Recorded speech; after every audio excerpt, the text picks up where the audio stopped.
My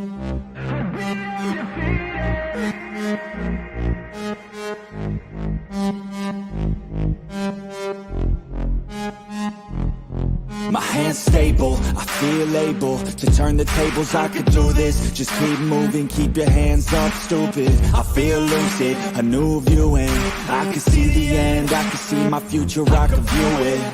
It's right there for the taking. Everything I've ever wanted, dreams are just waiting. I just gotta fight for it, willing to die for it, willing to like sort of. Hey, greetings from the year 3000, it still sucks. This is Philip J. Fry, and you're listening to the Drunken Turkey Show, your one stop for this sort of thing. Hit that button, like and subscribe. You know what to do, just like every other podcast. What is up, everybody? Welcome back to the Drunk Turkey Show. I'm Daniel, joining you again. It'll be myself again, one and only. Big Blue and Jaime are off doing some weird things together. Just kidding. They're at work. I want to say hi to everybody that's joining the show. And if you joined earlier, welcome back. I appreciate you guys being here. We have two updates to go over, two cases to talk about. The first one is going to be in the, since the video hasn't surfaced yet for the court hearing. Let's talk about Delphi. All right, let me share my screen real quick.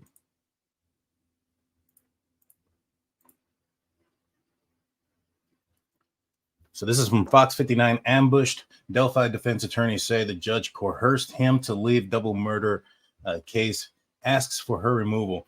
In Carroll County, Indiana, the remaining attorney left defending Delphi murder suspect Richard Allen is asking the judge overseeing the case to be thrown out, claiming she ambushed and coerced the defense team to drop out.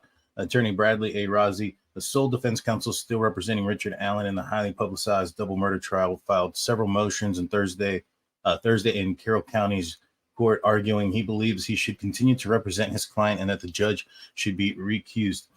Allen, who is charged with 2 counts of murder in the February 2017 deaths of Abby Williams and Liberty German near the Monhan High Bridge in Delphi, has been represented by Rozzi as co-counsel in this case since November 14, 2022. For the past 11 months, Rozzi and court-appointed attorney Andrew Baldwin have been preparing a defense case for Allen. So first and foremost, the one thing I do want to say about this case in referencing to Richard Allen, or referencing this lawyer, the other lawyer, which was Baldwin, I believe, is who is the one that had the leak, right? So I understand having him removed, but if the other counsel who had nothing to do with said leak, I don't understand why he needs to be removed from the case, especially given how much is going on.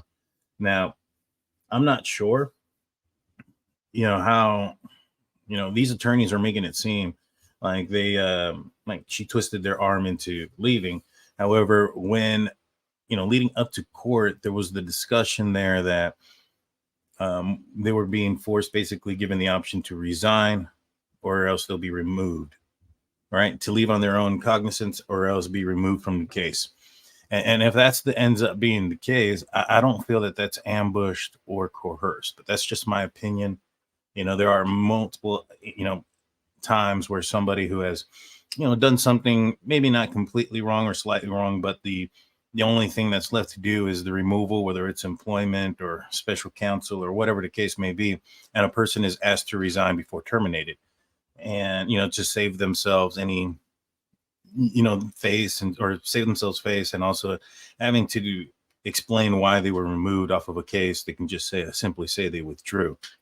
And so with that situation, I kind of get, but let's read on. Let's see what he's saying. This is the suspect and defense team were scheduled to make an appearance in court a week ago, but Allen, Rozzi, and Baldwin were not present when Special Judge Gull began proceedings last Thursday in what was called an unexpected turn of events. Well, first and foremost, if she was telling these individuals or these lawyers that they were going to have to be removed or leave or be terminated type of situation, that's not really an unexpected turn of events now, is it? All right. Oh, no, I'm not on 2-speed. I'm just ready to go. So, in my opinion, that being the case, I just think that it's not very unexpected. What are you hiding, right? What's going on here? So after delay, Gull announced that Baldwin was voluntarily withdrawing from the case and that Rozzi would be submitting his withdrawal in the days to come. However, that never happened, and the defense says they are still representing Allen. Now, 1 week later, Rozzi has filed a motion claiming Judge Gull ambushed the defense team during a conference in her Fort Wayne chambers last week with allegations of gross negligence, forcing Baldwin's resignation and ordering Rozzi to do the same. In Thursday afternoon's filing, not only does Rozzi push back the judge, calling her disqualifications by an Indiana Supreme Court, he also claims he had no intention on stepping down.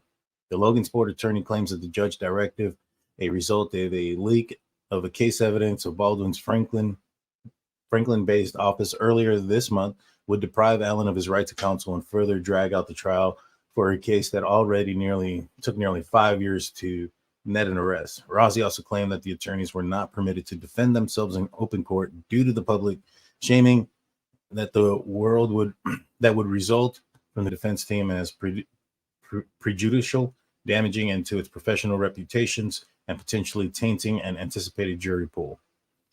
Okay. But, I just want to go back real quick to what the judge, this unexpected turn of events. I understand the egregious that was leaking out those crime scene photos. And I understand that there should be a high penalty for that, for the person that did commit this, and I think that it was being investigated and somebody was under immense amount of pressure to the point where they took their own life, from what I understand. So I understand the whole, not the graveness, but the magnitude of that release. But if, like I mentioned before, if it's just one lawyer, and given basically the allegations from the defense team that there is corruption in the law enforcement and the corrections facilities, and now they feel like, up on the stand, the judge is also perhaps abusing their power for whatever purpose. Now, those are some pretty outstanding claims, and some pretty huge accusations that, if this attorney is wrong, I mean, just kind of look at what they're putting themselves into. They'd be lying about law enforcement, lying about corrections officers, and then, lying about a judge. I mean, that's a lot to package in together, if you know what I'm saying. And so it's a big risk, in my opinion. I don't know how that's going to go, and if it doesn't go in his favor, what are the reprimands that are going to happen to this guy? I'm not sure.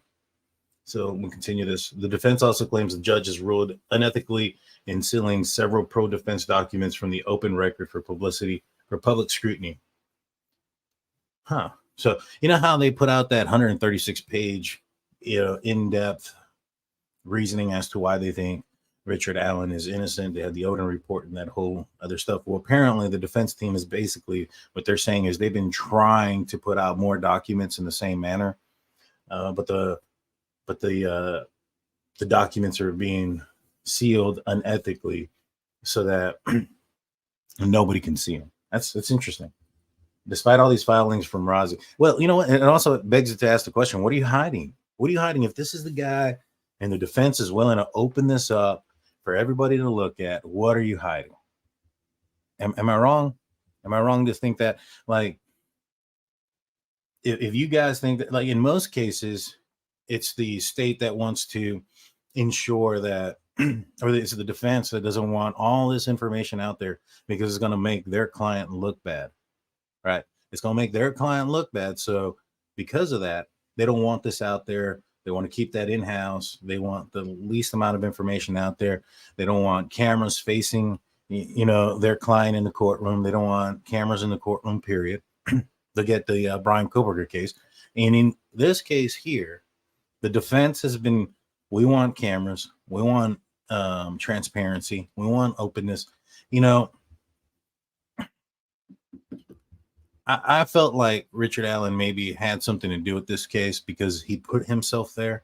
And there are just, you have the witnesses that are leaving the trail as he's entering the trail, and they both have basically the same account of the situation. And yet, because of that, that's what made me believe that he was entering the trail at that time. And I felt, he puts himself there. He puts the clothing that he was wearing is the same. He's involved. But now that this is kind of continuing, and you have his stature, his size, you have the opportunity for this to have occurred. You have the statements that were made by Elvis Fields. You have, basically all of this secrecy from the prosecution and the defense trying to be more transparent. I don't know. Maybe this guy had no involvement. I'm open to it. We don't know all the evidence that they have against him. From what I understand, the only evidence they have is him putting himself there and the ammunition round that was unspent. If you guys are more familiar with this case and you know more about what they have on Richard Allen outside of that, please inform me, because to my knowledge, the best of my knowledge, I think that's it.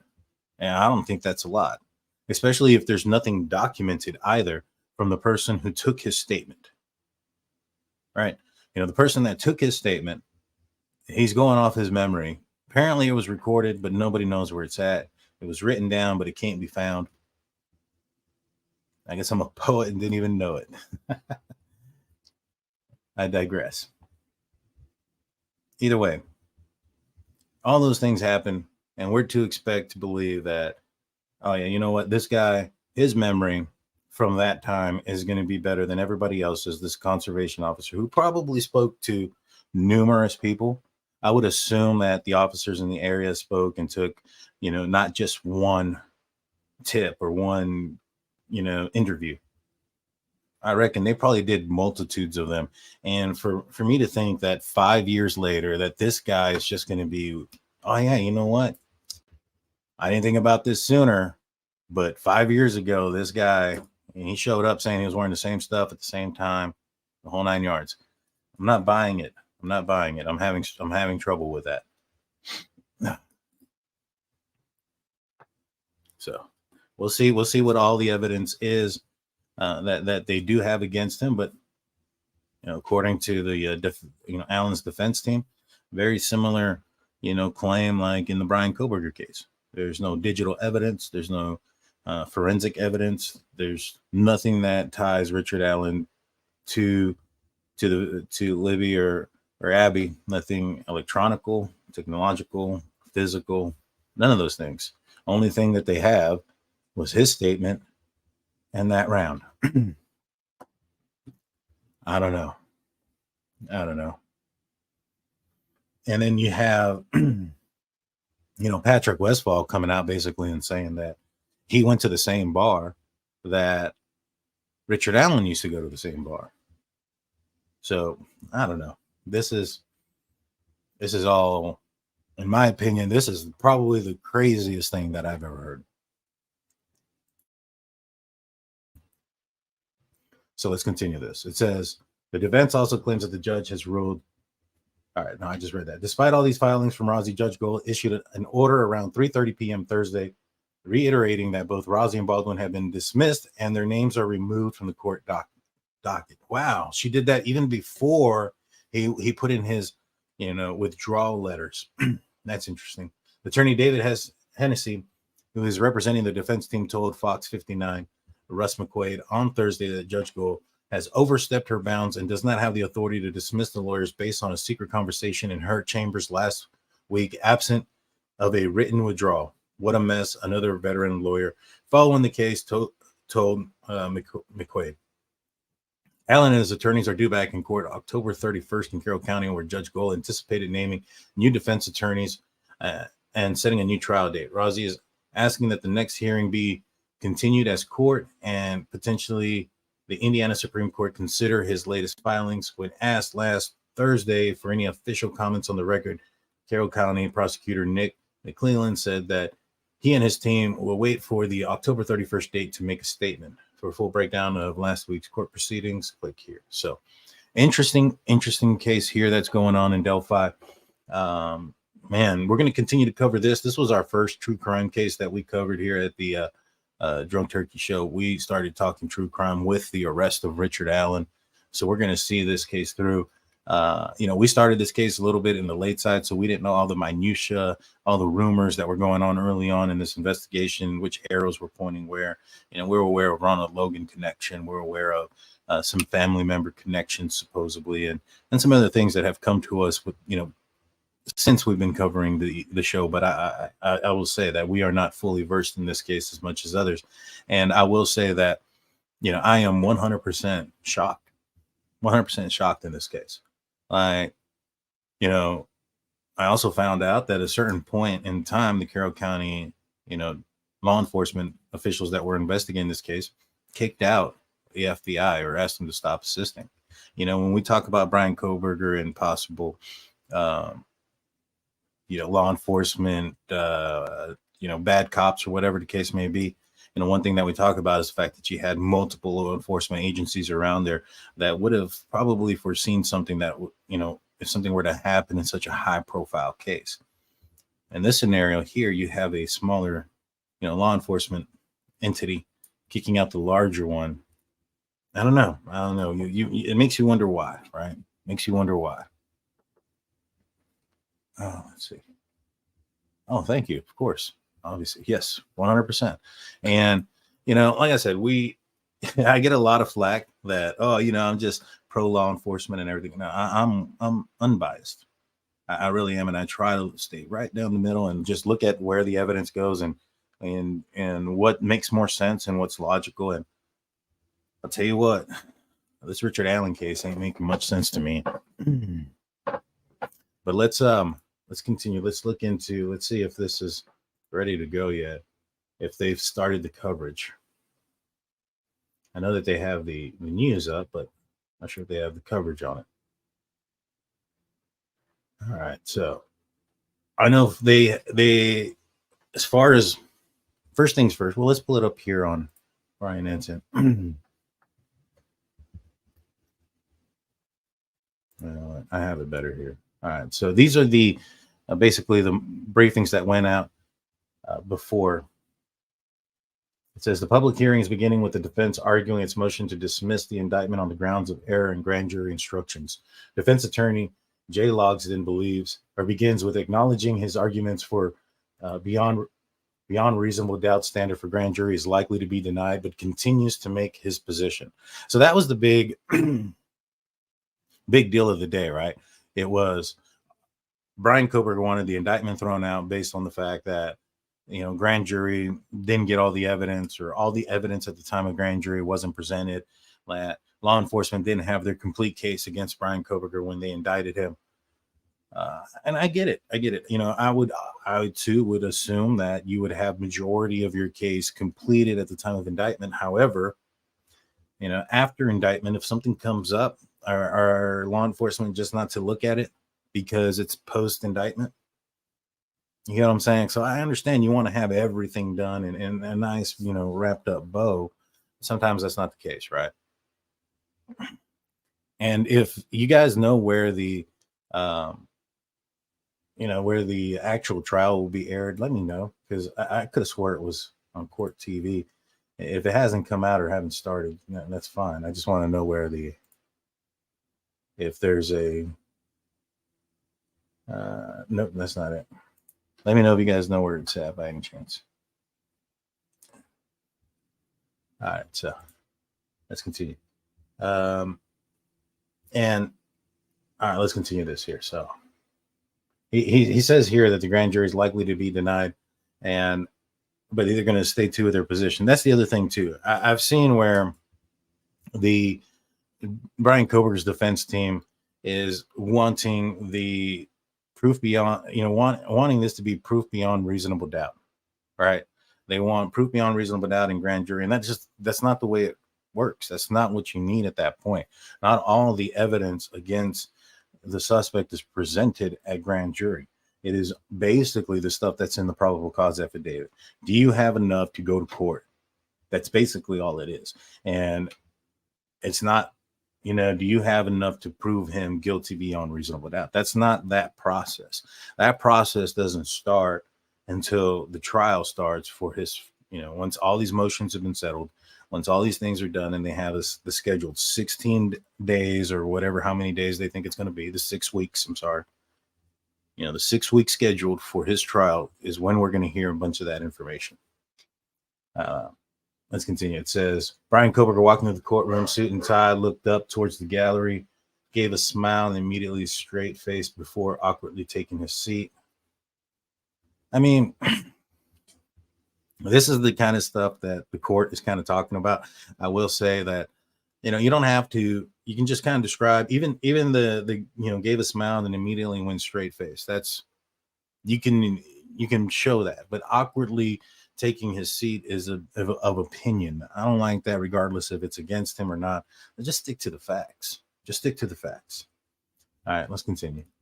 Also notable, the judge did put on record that he is now not banning cameras, but taking more control over what the media is doing. He urged people to have some dignity and restraint, noting some of what he has seen has been disappointing. Is he supposed to be looking at things? I'm just curious. Is he supposed to be watching, what's going on? Is he supposed to be following the case in that manner? I know, potential jurors aren't supposed to, and you want to find those that aren't, but yeah, I don't know. I'm not a lawyer, so I don't know, the ethics behind the judge. Is he supposed to be out there watching, and researching and looking up YouTube? I mean, if you're watching our show, hit the subscribe button. All right, let's continue. Prosecutor's very short response argument. Idaho Supreme Court has ruled on the issue multiple times. Sufficient probable cause is the standard at the grand jury level. Nothing to see here. Defense reply. The Idaho State Supreme Court case cited by prosecution took up a different issue and argues there is room for the judge to side with them. I am picking a fight about it. Judge, I am constrained by existing law. I can't just change it. Defense final argument. For Idaho Supreme Court to set the rule for the standard of proof, even though there is a statute that says otherwise, they can't do that. The court can tell the Idaho Supreme Court rule is unconstitutional. Judge denies motion. I appreciate the argument. I appreciate the journey back through history. What it comes down to me is that I'm constrained by what I believe settled in law. This issue you would have to bring up with a higher court, Idaho Supreme Court. Look forward to you getting this settled. Hearing is over. So I didn't really think they were going to throw out the indictment. I think that if you really thought that his indictment was going to be thrown out, it's just maybe some wishful thinking at this point, whether I'm for Kohberger, just not for Kohberger, or whatever the case may be. The way the grand jury has worked and how it's been done has been this way for a while. There's precedent on it. I understand what their Idaho Constitution may or may not say, but when it comes to grand jury trial or grand jury indictment, I'm sorry, to me it is about just, do you have enough to go to court? I mean, this is the proceedings. This doesn't necessarily mean, or this doesn't say that Bryan Kohberger is guilty. This doesn't say that, he's going to go face the firing squad. This just means that they're moving on to the next process in court proceedings. If he's innocent, he still has his day in court to prove or to show that there is reasonable doubt that he is not the guy that committed this, this horrific crime against four, beautiful young people. Let's see. Yeah, I like that one too. I appreciate the journey back through history. Yeah, it was a good one. It was a good one. Let's see.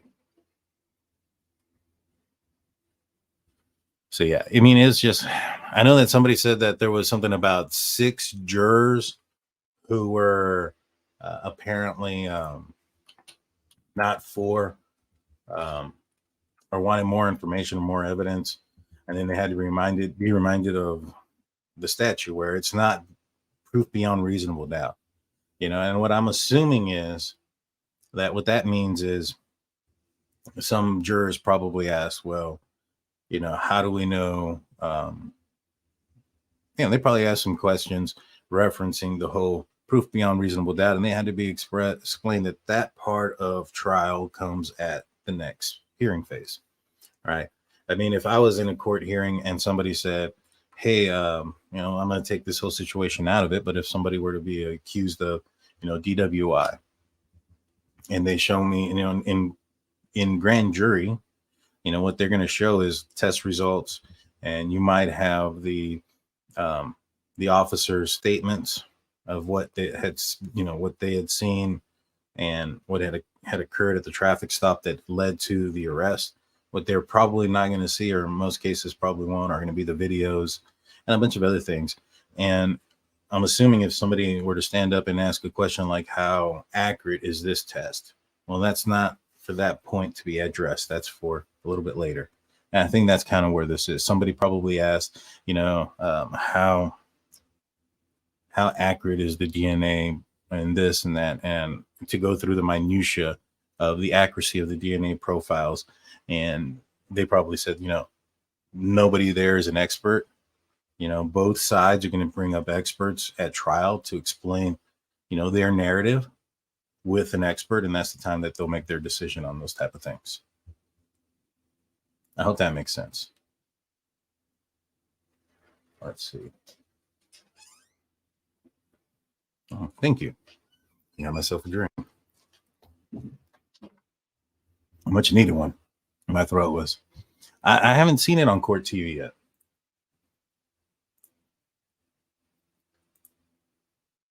I mean, unless I'm not finding it in the right spot, let me know.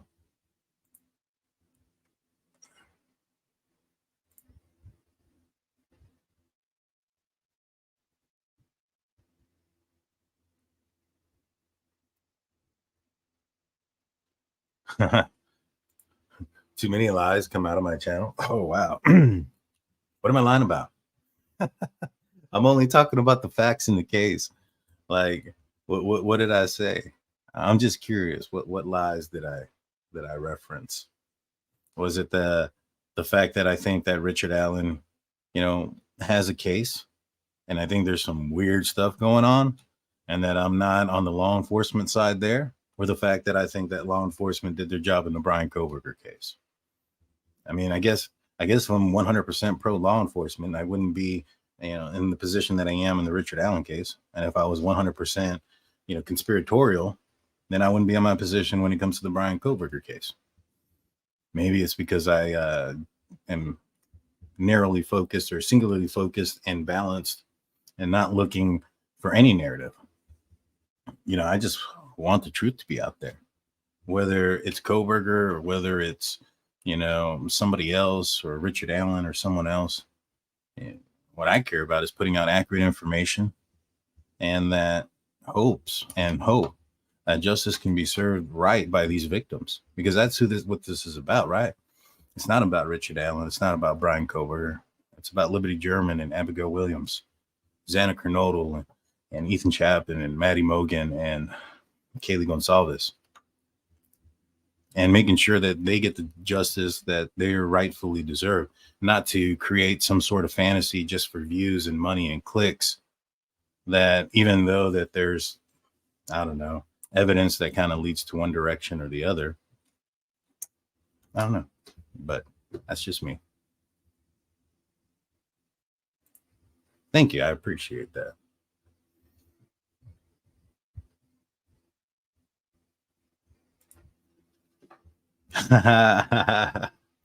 If you guys don't know what Angel D is talking about, you have to subscribe and check out a couple of shows behind. She goes, Dan J, well, you're definitely lying about why you didn't immediately leave at that home party. That was hilarious. All right, let's continue. Let's see if there's anything new here. If there's any videos. I hope it's not just this. Let me see if it's on Twitter. Bryan Kohberger latest.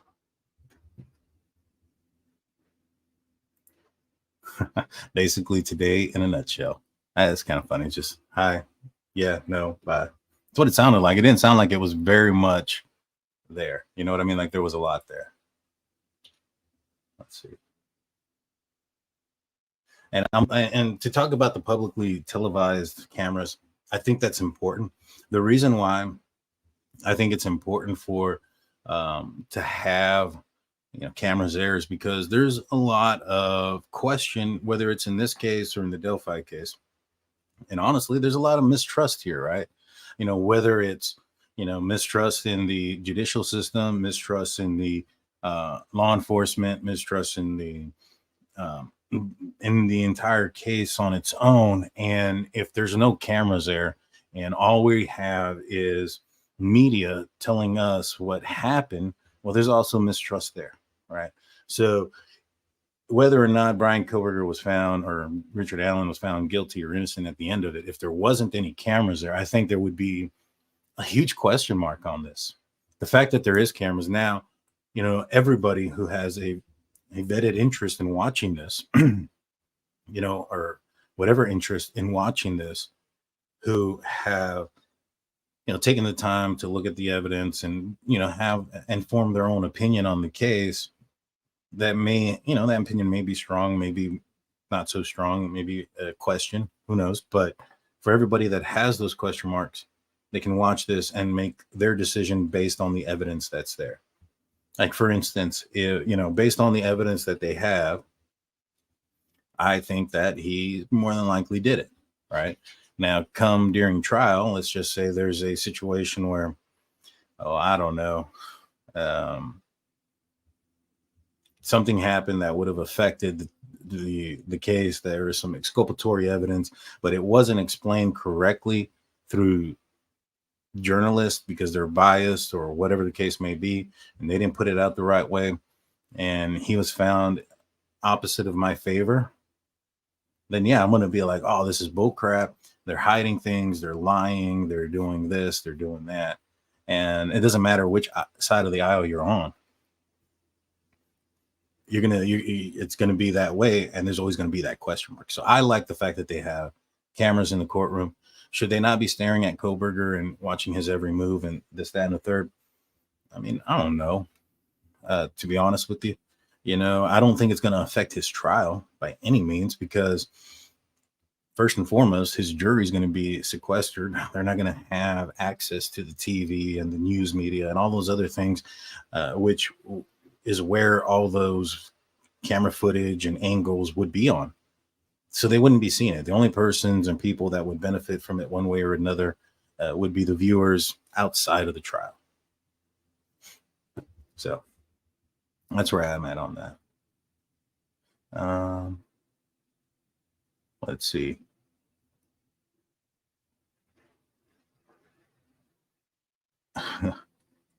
What's going on, everybody? What's going on? Let's see. If you guys have any questions, or if you guys know that it's on somewhere, let me know. I'd like to pull up the actual court hearing. I want to see, this awkward smile or this smile and this awkward movement into his seat, which is something that I'm not really sure happened. Oh, wow. Lewiston Conference is on right now. Let's go check that out. I'm covering that as well. I know that there was a possibility that he was being apprehended.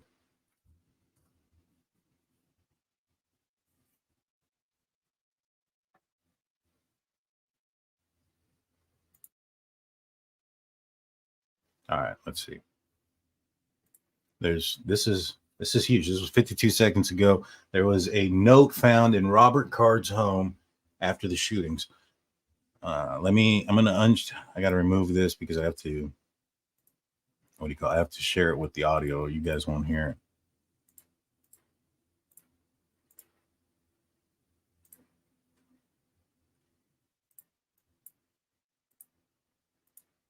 it. CBS News now reporting that a note of some kind was found inside Card's house. That's according to one U.S. official who's been briefed on this search. That source saying that this was simply not a suicide note, but they wouldn't elaborate any further than that. Again, police continuing to increase their presence here on this very, very quiet neighborhood. I made my way down to a couple of homes here, and I've got to tell you, people are staying inside, their doors are locked, and their blinds are closed. This is a kind of scene that on some stories like this draws a public spectacle. That is just not the case here. Of course, Card still on the run at this point. But David, we'll send it back to you. Huh. You know, these manifestos, they keep popping up when it comes to these incidences. I mean, I don't know. I mean, I don't know. It's kind of fishy to me.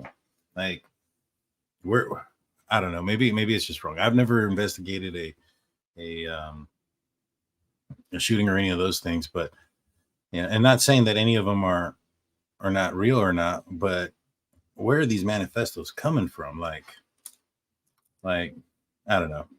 Maybe I'm just wrong, but I was just kind of thinking like every shooting that we've had, there's been some sort of note saying why. And, you know, as much as most people want to know, I find that uncommon for somebody to be deranged and be mentally unstable to sit down and write a note beforehand explaining their actions and their reasoning behind it. Right? You know what I mean? That part I just find odd. You know, I'm not saying that it's like some sort of media thing or political conspiracy or whatnot, but I wouldn't be surprised. I don't know. I'll leave it at that. I don't know. It's weird to me that there's these notes, but then again, I'm trying to put logic and reason to something that's not logical or reasonable, right? Now, let's see. Real quick, and then we'll go back to the Bryan Kohberger case. I know that there was there was this going on where they were yelling out, FBI, open the door, FBI, open the door.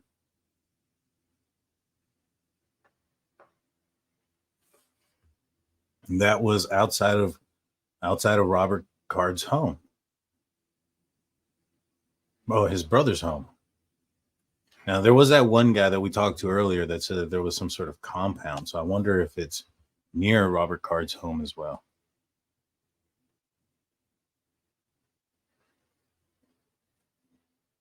And this is probably true. I mean, I don't look into them, to be honest with you, until I started doing this true crimes, deal.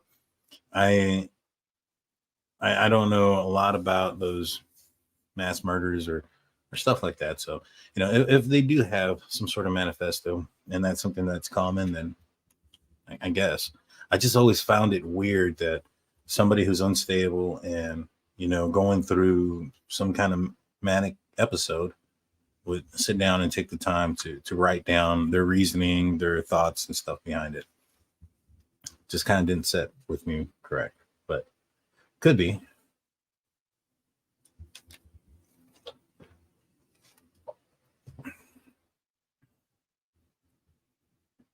But yeah, I've heard a lot of rumors that he's no longer alive. How they know that or why they know that, I don't know. Yeah, it seems like taking the time to write out a manifesto would slow your whole process down and possibly cause you to talk yourself out of doing it. Well, at least I wish. Yeah, 100%, man. 100%.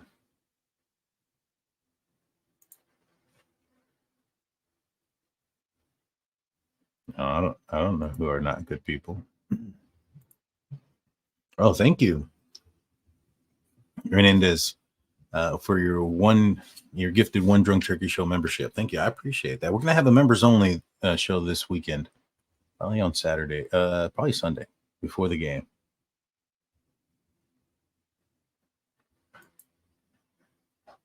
Seriously, did Steelers fan get it?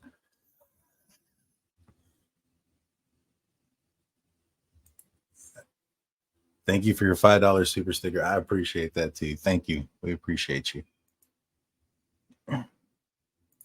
Yeah, this is the crazy part too, right? He literally went to a healthcare professional and told them that he was going to do something like this, and they let him go like a wind-up toy. That's absolutely right. He went and he told them that he was going to, shoot up, I think it was the Army Reserve that he was a part of, and they're like, all right, you're good to go. You're right. It's then, yeah, they should have done something about it. They should have done something. So apparently he's still out on the loose. He's not been apprehended yet. But you know what I haven't heard either? There hasn't been any sightings of this guy. I haven't seen any sightings. With Daniel Cavalcante, he was out and around, unless this guy got another vehicle. I know that he left his vehicle somewhere.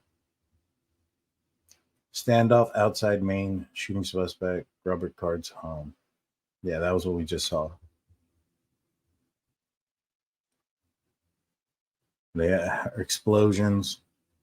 What that was, they probably broke down a wall or a door, trying to get inside, thinking maybe somebody was in there. It doesn't necessarily mean that someone was there, right? And as far as Richard Allen getting a new lawyer, I don't think so. Let me check.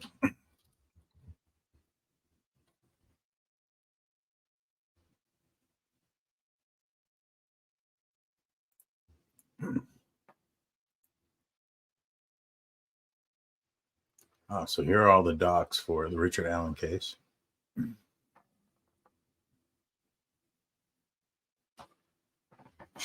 This case is crazy, but no, as of now, I do not think that there is an actual, what's the word I'm looking for? I don't think they have a lawyer for him at this point. I think that it's still just the, let me go back and find what his name was, Rozzi. He hasn't entered his withdrawal letters, a resignation, and he actually filed a court documentation to ask the judge to basically step down. But to my knowledge, that's his only sole counsel at this point. October 31st, they were supposed to assign new counsel and set up a different date for court. But the only attorney left on Richard Allen's case, Rozzi, is hoping to continue forward with the case. Yeah, Rozzi claims he's not leaving. Yeah, which is, if Rozzi left, right, Baldwin's leaving, if Rozzi left as well, wouldn't that make you guys think that, especially if the new attorneys don't come in with the same avenue, like, hey, this is Odinism, this is Otis. If a new attorney comes in and says, you know what, we're not looking at that. We're going 180. We're going to look at a different angle. We're going that way. It was self-defense or whatever, some crazy. All right. It wasn't him. It was somebody else. He was the fall guy, whatever. I don't know. He was just the guy that got the girls there. It was somebody else. And he didn't know what was going to happen. All right. Let's just say that's their defense. Everybody's going to be skeptical about it. Everybody's going to think that Richard Allen's attorneys were taken off because, they were going down the right trail, and that Odinist group has power in high areas, and that they were able to take Richard Allen's attorneys off, just like they did the 3 law enforcement officers who were investigating this angle. Took them off, didn't allow them to investigate it because they need a patsy, they need a fall guy, and that guy is Richard Allen. I can see how those dominoes line up and how they can fall. So I'm for one kind of glad that that's the case here, because, like I said, we want to see justice. We want to see the right person behind bars, or right persons, whether it's one or multiple. Not just, close a case just for the sake of closing the case. Yeah, I don't know. That's my thought.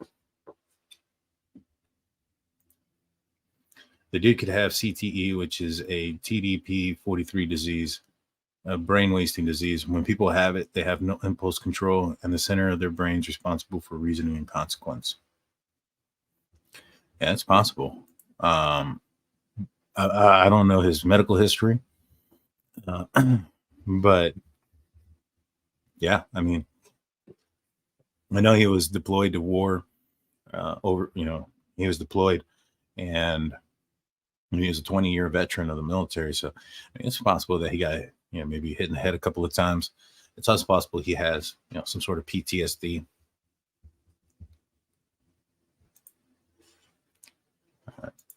If Allen isn't the murderer, why no offer of a plea deal?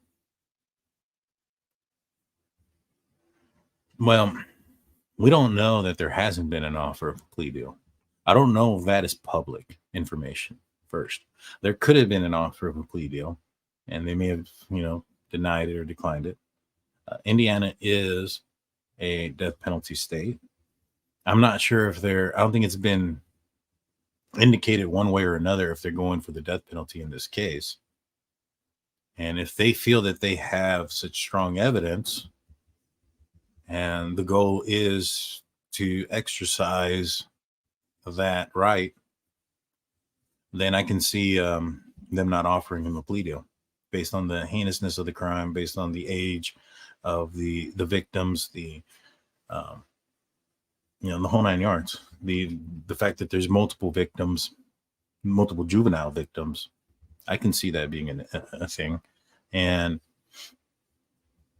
But if they weren't, but you're right, if they had little doubt, why not offer them a plea deal? Yeah, that's a good question. Maybe they have, maybe they haven't. I'm not sure.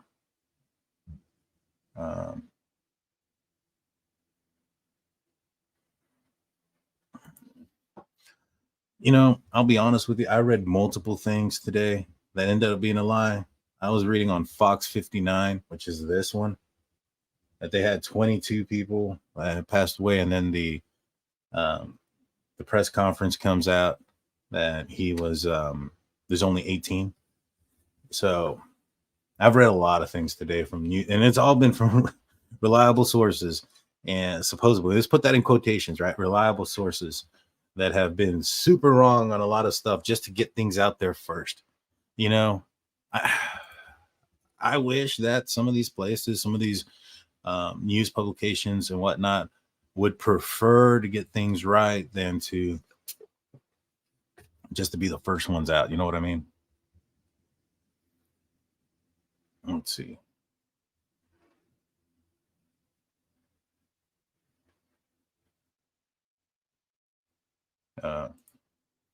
Personally, I think Allen is the guy. He could easily be an Odinist. It's not actually a cult. It's a white supremacist prison movement. Religion is the only way they're allowed to amass together. That would make sense, as far as the whole religion stuff, or different types of gangs or whatnot trying to utilize something as a religion so that they can congregate or mass together, as you mentioned. That would make sense. And it definitely does seem like, well, it's very obvious that Odinism is prevalent there in Indiana and in the city of Delphi, or the town of Delphi and Carroll County. It's pretty obvious. I mean, it's down to the corrections officers having that on their patches, which is weird, right? When I was never a corrections officer, but I had to learn a little bit about corrections going through getting my my license to be a peace officer, and going through it. That was one of the things that it's kind of like look for, right? Gang affiliation on your uniform, or on your, well, maybe not even in your uniform, that shouldn't be there, but on your tattoos and things of that nature. So to have something like that on them, it is weird. It is weird. But then again, I mean, I have heard from many of people say that there is a religion aspect to it as well. So, but that the specific villanders is not the same thing, and that was more towards the gang thing, that gang relation. Yeah, Odin is what they call their god.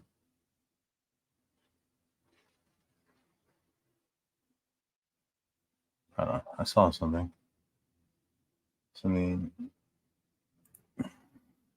She says on national TV they quit. Now she's claiming she fired them in private. Come on. Not to mention, the first thing that she said was this was an unexpected turn of events. How is it unexpected if you've talked to them in your chambers privately and the expectation was either you're going to get fired or you're going to be, terminated, or you're going to quit or you're going to be fired? Terminated and fired are the same thing. 100%.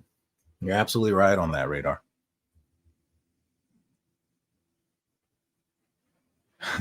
Everybody knows it was an ultimatum. Yeah. They use ruins and do rituals in a circle outside. That's possible. I mean, we know we've seen on like Brad Holder's Facebook page and Patrick Westfall's Facebook page where they are doing, rituals and ruins and stuff. What it boils down to is, were they involved? Apparently, Patrick Westfall passed a 4-hour polygraph, and Brad Holder, they have evidence that he was at work. And then he apparently went to a gym. Now, this is 2017. I'm assuming, the gym probably has some sort of, first, they probably have some sort of surveillance cameras inside their gym. And secondly, you probably have to swipe something, scan something to enter into the gym facility area, which would document his time of when he was there working out. So there may have been some legit reasons why those guys weren't involved. But Elvis Fields, that's interesting. Now, he mentions that there was 2 other people with him. Could that be a Richard Allen and a John Messer? Maybe. And according to, thank you. According to who was it? I can't remember who it was, but in the defense paperwork, Patrick Westfall, in his interview with Crime Sleuth, and I think he had said that John Messer or Elvis Fields, they were wannabes. They just wanted to be part. They were supporters. That it takes a while to get a patch and to be on probate and all that other stuff, right? And is it possible that you had a couple of guys that were these supporters, these wannabes, who wanted to be in the gang, find out about something like, the claim is that it was due to one of the mothers being an interracial relationship, and that they were basically taking it out on the child. If that ends up being the case, like, I guess I can see some folks that think that would be a good way to get in some graces of some upper folks in that, gang or whatnot. Maybe. I mean, you also have to remember that the defense described Elvis Fields of having the intelligence of an 8-year-old. So I can see how that person, if that ends up being true, it can be susceptible to some sort of ideal like that, if that makes sense. I'm still curious why she felt the need to oust them due to the leak. I get why. I just don't think both should have been taken off of this case. We had a lawyer on not too long ago, and he basically said that lawyers and attorneys are responsible for everything. There's no such thing as their staff leaking something out. When it comes to like the bar, if a staff member leaks it out, it's the lawyer that leaks it out. It's their responsibility 100%, regardless of the situation, whether it was even an ex-employee who's disgruntled. It is the responsibility of the attorney to make sure, regardless of anything, that those secrets are kept secret and those files are kept, safe. So I understand that aspect of it. But with the other attorney, I don't get it either. I mean, you're so close to trial. You're so close to getting there. The only thing that begs me to, the only thing that sparks my curiosity about it or makes me think anything about it is the fact that Is it because they're getting a little close to something and they don't want them going down that angle? I don't know. But that's what it feels like.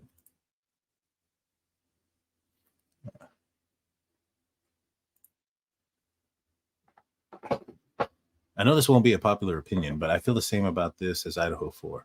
If it's Odinist, then ISP and FBI are on it. I can't allow myself to go there. Are in on it. So I agree. The only difference is Delphi, Indiana is like 3,000, less than 3,000 people in population. Law enforcement there is very small. It's a small law enforcement community. And then you had the FBI involved, and the FBI basically be turned away. Right. And I'm not saying that that's one reason to say, oh, yeah, FBI is being turned away. But that's one check and balance that's been turned around. And then you have, what was it? You have, that's basically, you just have this small amount of people. Then you have apparently an election coming up. I get it. I get it being somewhat there. I don't think it was, all right, we're looking at Richard Allen and we're going to make a guilty man out of this guy. I think it was more like, hey, this guy was there and let's go pick him up. And I don't know about this bullet thing either. Is it possible that, you can get extraction marks out of the same gun, different guns, the same model gun, same type of gun? I don't know. I don't know the science behind it. It hasn't been used, in my opinion, or to my knowledge, as evidence or solid evidence across the board. So I don't know, but I'm also not opposed to the fact that I think that Richard Allen could have been involved and could have been there. There's a good possibility that he was involved and he was there. And I think that there is at least enough there to think that maybe Richard Allen was there and other people were involved maybe not the very least, but at least a small possibility there. And that's kind of where I'm sitting at. My concern comes with, how much these attorneys are risking, and by their claims, because their claims are pretty outstanding. Let's see.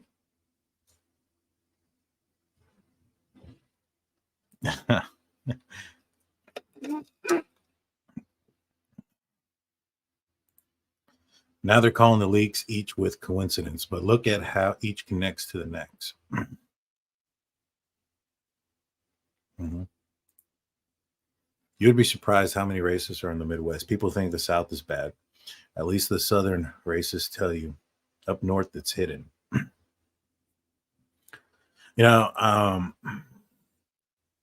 I've talked to some folks in Indiana. I talked to a guy recently who was in Logansport named Rick Snee from the Delphi After Dark.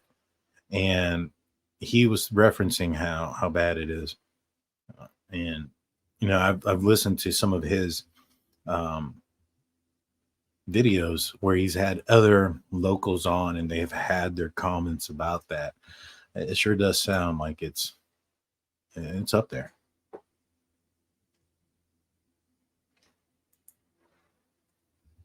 Huh. I need to look into that. Let's see.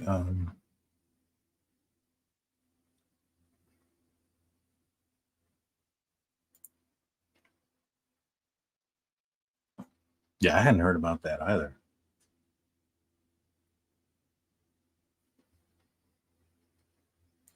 But you can't make it look so obvious, but yeah. Carter should have taken the FBI off the case. He's in on it, and he's VP Pence man, right to the top.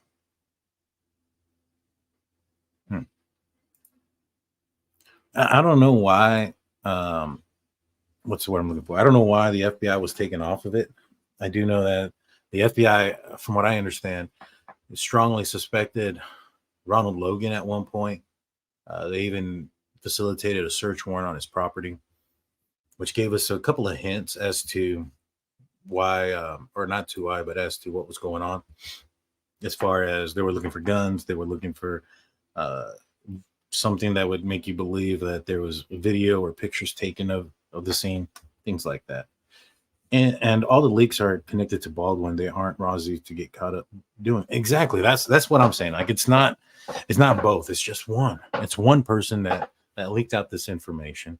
You know, you have a guy who's been in jail for going on a year, and you have a guy that you have trials set up and scheduled out for a couple of months from now.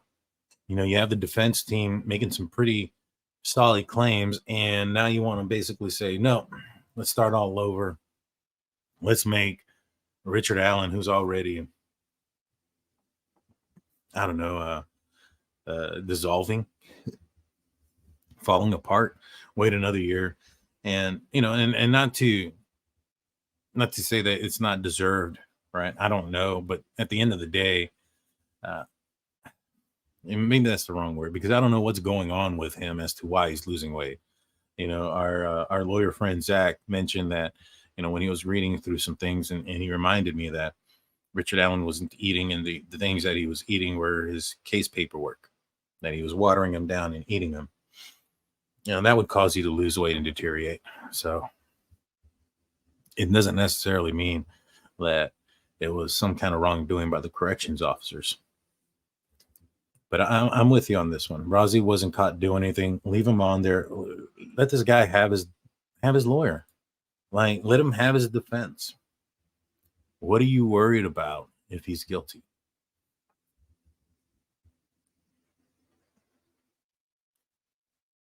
Let's see.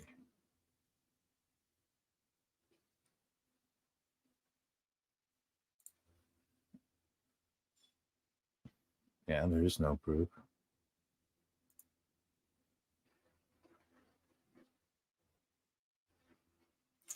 So here's the thing about the sticks. You know, we're looking at these sticks. We haven't seen the actual like crime scene photos. We've seen drawings and sketches of these sticks, and it's on a 2D plane because it's on a paper and it's drawn. But the human body isn't 2D. There's depth to it, and so those sticks, although maybe looking straight or this or that, it may not be that way because the body isn't flat, and you're going to have, you know, sticks going upward. So I don't know if they were necessarily used to be shape of ruins or not, but you know, there is that angle that we're not seeing.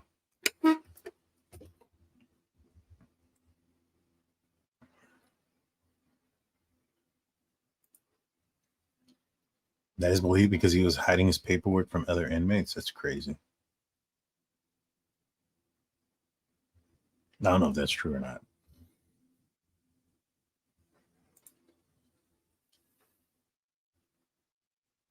You know, that's true.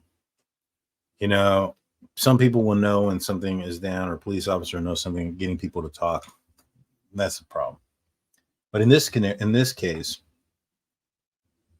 I don't know if that's the case, because from what I understand, this is what I've heard and read, is basically there was, I guess, some sort of interrogation of Keegan Kline where he had mentioned something about throwing that he was in a red Jeep and that his dad was committing the crime, and that when they were leaving that he threw the knife into the Wabash River, and that's where the knife was at. And that police went, searched the river, couldn't find anything, went back, basically threatened Keegan Kline that they were going to put him in general population. And then he began to say that he knows nothing about the case. He wasn't involved at all. And that's when law enforcement officers decided to start all over. You know, they really didn't have anything on Keegan Kline other than the Anthony Shots profile, and that he was catfishing, I believe it was Libby. But outside of that, they didn't have him connected to anything with the case. And, you know, they realized that this guy's just been lying to them about everything that he claims he may or may not have known. And they had to start all over again. They looked at some, they started the case fresh, looked at, some statements, somehow came across Richard Allen's statement, whether it's, I thought it was writing, but according to the defense, it wasn't written. It was off the memory of a conservation officer.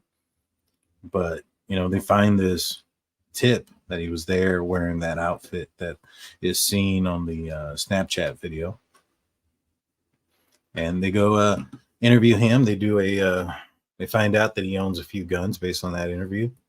They get a search warrant based on his description and him saying that he was there. And his words that he states that he has certain ammunition and weapons. They go find the guns, test the ballistics on it, and it came back a match to the unspent round.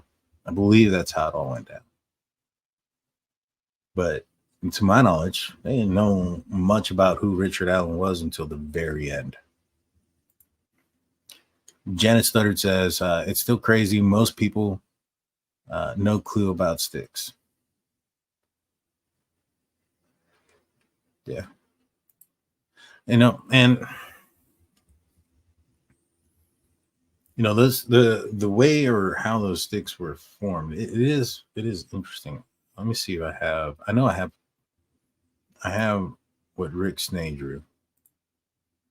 Let me pull it up. Let's see.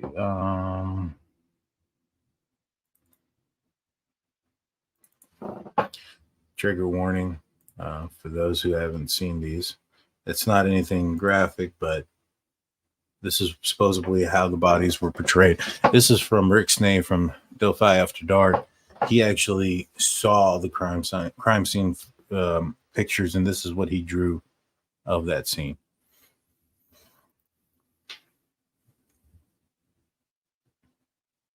So yeah, I see how it looks like they're strategically placed, and when you look at certain ruins, you can kind of see certain shapes that resemble certain shapes. And I was actually speaking with a person who has family or descent that goes back to like Vikings and Norwegian area, and they were explaining to me that the ruins can be placed on top of each other. In fact, everybody has a ruin probably listening here. I know I did this last time, but if you're new here,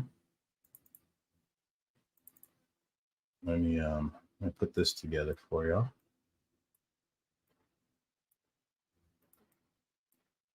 One sec.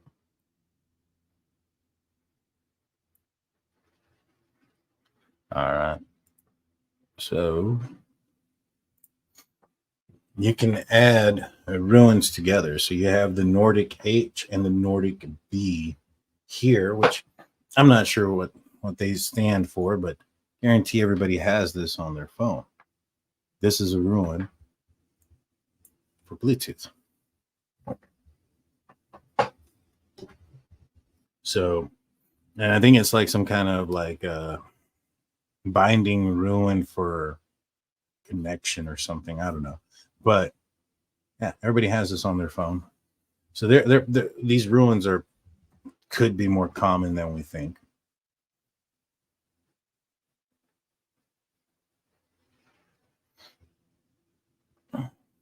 So you have over here on Abby, you have this one stick that is kind of, it's horizontal in the picture, but relative to Abby's body, it is angled from her head outward. And then you have a stick that's going straight forward. The asterisk, right? That's basically what, let me see if it was this one right here. I can see this angle, this symbol here, right there in the right angle, if that makes sense. So what could they be saying? What could they be doing? I don't know. one thing that I also found out that if they're upside down, that could mean something as well. Like right here on Abby, that looks like an upside, it would have been an upside down backwards F. Right now, the forward facing F would have been like, I think it was like Odin or Hail or something, right? Hail Odin. Backwards, I don't know what that would have meant. I think it's the opposite. And then, let's see. This was from Sleuth Intuition. These are what he drew from the scene. And this one here, you can tell that it looks more like an F. I have it upside down. I mean, this is the right way it was supposed to look. And when you turn it around upside down, you can see that it looks like two Fs facing each other. So, I don't know.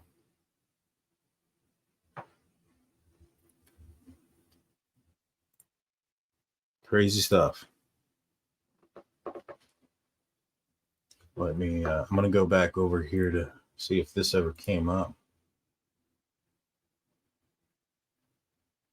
Don't seem like it, but yeah. Judge denies Bryan Kohberger's motion to dismiss the indictment. Will be going forward. I don't think they've put out a date for his case yet. I don't think it's been set. I think we're waiting for this trial to commence, to finish up, and then we were going to figure out or find out when his next, when the trial is supposed to be scheduled. It's supposed to happen already. It's supposed to be October 2nd, but Bryan Kohberger waived his speedy trial. There's still some arguments going back and forth about discovery and whatnot. We'll see how long it takes.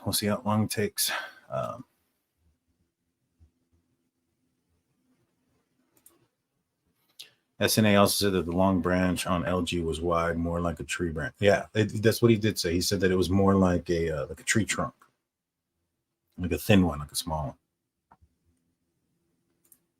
I think the sticks could have moved in 22 hours. That's quite possible as well. Being out there in the elements, there's also animals and things like that that are going to go check around there, and they could have moved some stuff.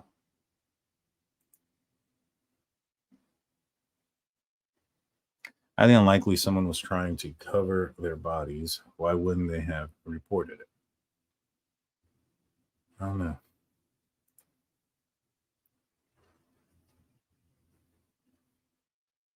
F is Fihu. I hope I said that right. It's not really an F, but looks like one on the tree. But maybe someone disturbed covering the girls, and it's all coincidence. That's true, right? The other ruin that kind of looked like an F, and then you have these other stick formations where if you look at it from the right angle, looks sort of similar. I mean, that's true. I think he meant the killer cover.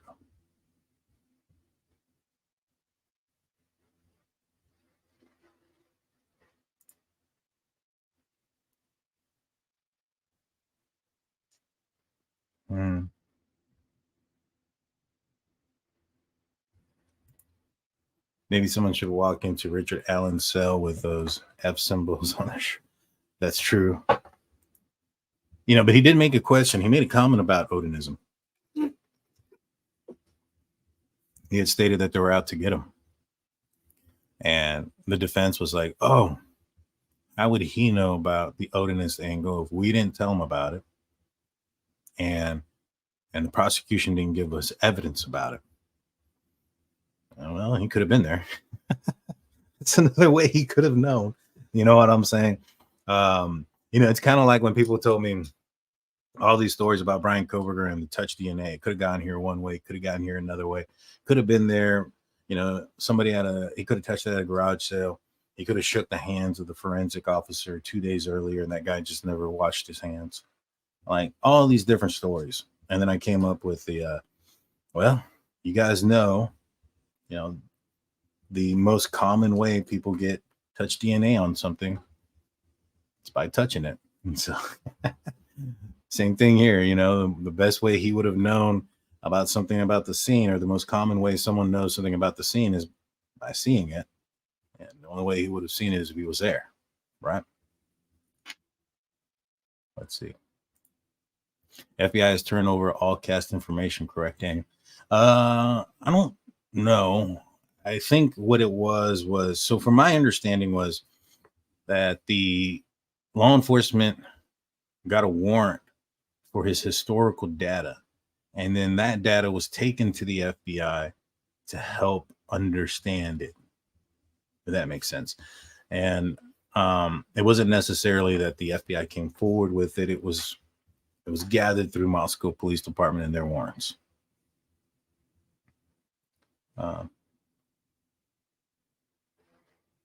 Let's see.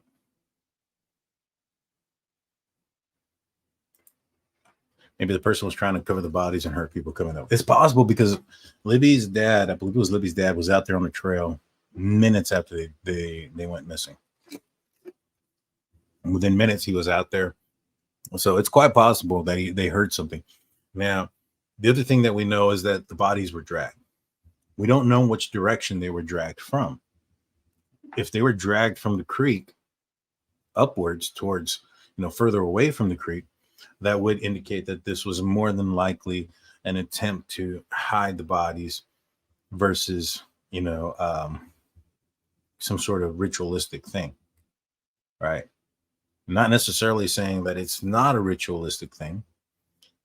I just feel that if it was near the creek and it was stayed by there, then, and all this stuff was done to their bodies, they're stripped, blood and sticks put on them. I think at that point, yeah, that sounds like that's probably more ritualistic versus if they pulled them away and then put sticks on them, that sounds like they're trying to conceal. Prosecution has to hand over discovery. Yeah, everything that's associated with the case. Sorry about that. Everything that's associated, I think I heard everybody's ears. That was my straw. I think everything that's associated with the case and any exculpatory evidence. So, like, for instance, if they talked to 3 neighbors down the street and they said that they didn't hear or see anything, that information is probably not going to come out in discovery. It has nothing to do with the case. There's no evidence there. If that person would have said, I saw a black Hyundai Elantra, well, then that's exculpatory evidence that they would have to hand over to the defense. But if the person says I was asleep, didn't hear or see anything, they don't have to hand over that information or that question or that knock and talk.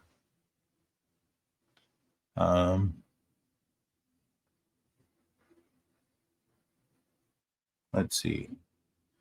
See all the trolling questions asked or topic asked. Multiple law enforcement agencies reached out to the defense.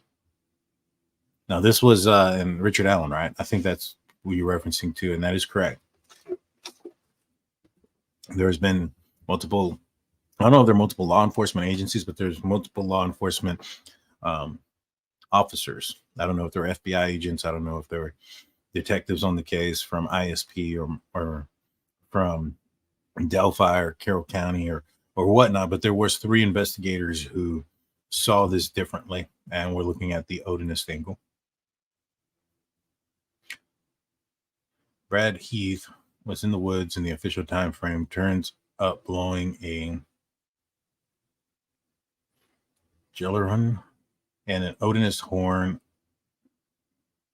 on the MHB seems very common down in those woods. Well, I think that Brad Holder lives on property that's similar to what the terrain is. Or no, not Brad Holder. Patrick Westfall lives in Delphi, about supposedly 3 miles away or within 3 miles from the Ron Logan residence along the creek as well. So I would assume that his backyard probably has a bunch of trees and similar terrain as to what was seen in Ronald Logan's home. It's easy to dismiss any one piece of circumstantial evidence. It becomes much harder to dismiss an entire pile of it. 100%. That's exactly true. I think he was a wannabe Odinist, and he was there, probably that Elvis guy and all the other wannabes. I think that's a good possibility. Elvis Fields tells his sister that he's going to go away for a very long time the day after the girls go missing. And I'm not sure he told her that before. I think he may have told her that before the bodies were discovered. right? So he says that. He says that he spit on one of the girls and put horns on Abby because she was a troublemaker. Well, let's see. Let me pull this up. According to Rick Snay and others that have seen the crime scene and photos and whatnot, there was something above Abby's head that appeared to be, he claims it was more like antennas. Some claim it was antlers. Some say a crown. Some say horns. But either the way, something was placed over Abby's head. How's, the coincidence is too high on that. And then when he's questioned by law enforcement, he goes back and says that if his, saliva is on one of the victims, he has an explanation for it. Well, that's all suspicious to me.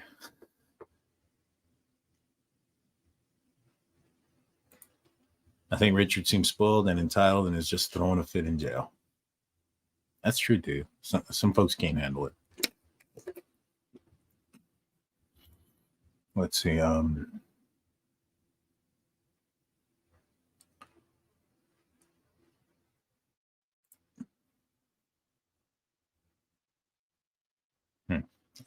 Detective Coy Cox from Kentucky and 2 weeks ago made another statement. I'm not familiar with this. Ari's new timeline of noon to 1:30 doesn't make sense with how he saw a group of girls, and the group of girls saw him at 1:30 heading into the trails. Exactly. 100%. That is true. And that is why I say that he is involved. And those girls took a picture at a bench at 1:26 p.m. before they headed out and before they saw who I suspect is Richard Allen walking into the trails. So there is a timestamp of when that occurred. So this is why I feel that Richard Allen is involved. Now, yeah, that's basically it. This is why I think he's involved. Do I think that there's enough beyond reasonable doubt right now to say that it's him? I don't think so. Not with the information that they have, but honestly and obviously, with the information that we know, isn't supposed to be enough to, you say, beyond a shadow of reasonable doubt that he is guilty, right? It's just the only thing that we're aware of is the probable cause affidavit and some search warrants. Those things aren't going to tell us if a person is 100% guilty or innocent, right? And so, but that for one is one of the reasons why I think he is involved, is his timeline there and what he puts himself there. And the fact is too, there was other witnesses on that trail that day, including, I think, one that saw somebody on the bridge and was walking away and saw who she believed to be Libby and Abby walking towards the bridge. That person didn't claim to have seen anybody else matching the description of what Richard Allen claims to have been wearing anywhere else on that trail. So Richard Allen claims that he went straight to that he went on the trail, went to the Mountain High Bridge, looked at the fish, turned around and sat on a bench and then left. If those things were true and he wasn't committing the crime, then these other witnesses who were on the trail would have seen him on one of these two benches that are on the trail. Ari's car was coming west towards the CPS building, leaving, according to him, at 1:30 p.m. The one thing that, let me pull this up real quick. Let's go to Indiana. All right, I need to pull up that project.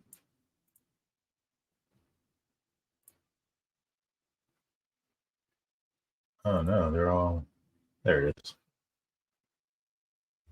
All right, so this is the street where the road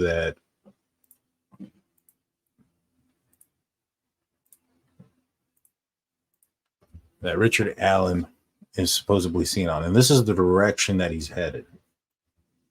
However, his home is over here, which is west of that area. And his workplace is over here, which is also west of 300 North. Now, if you're trying to get to this old CPS station, this old CPS building from west side of town, there are roads to get there quicker. In fact, in order to be coming from this direction towards, heading towards the CPS building, he would have been on that road for a while,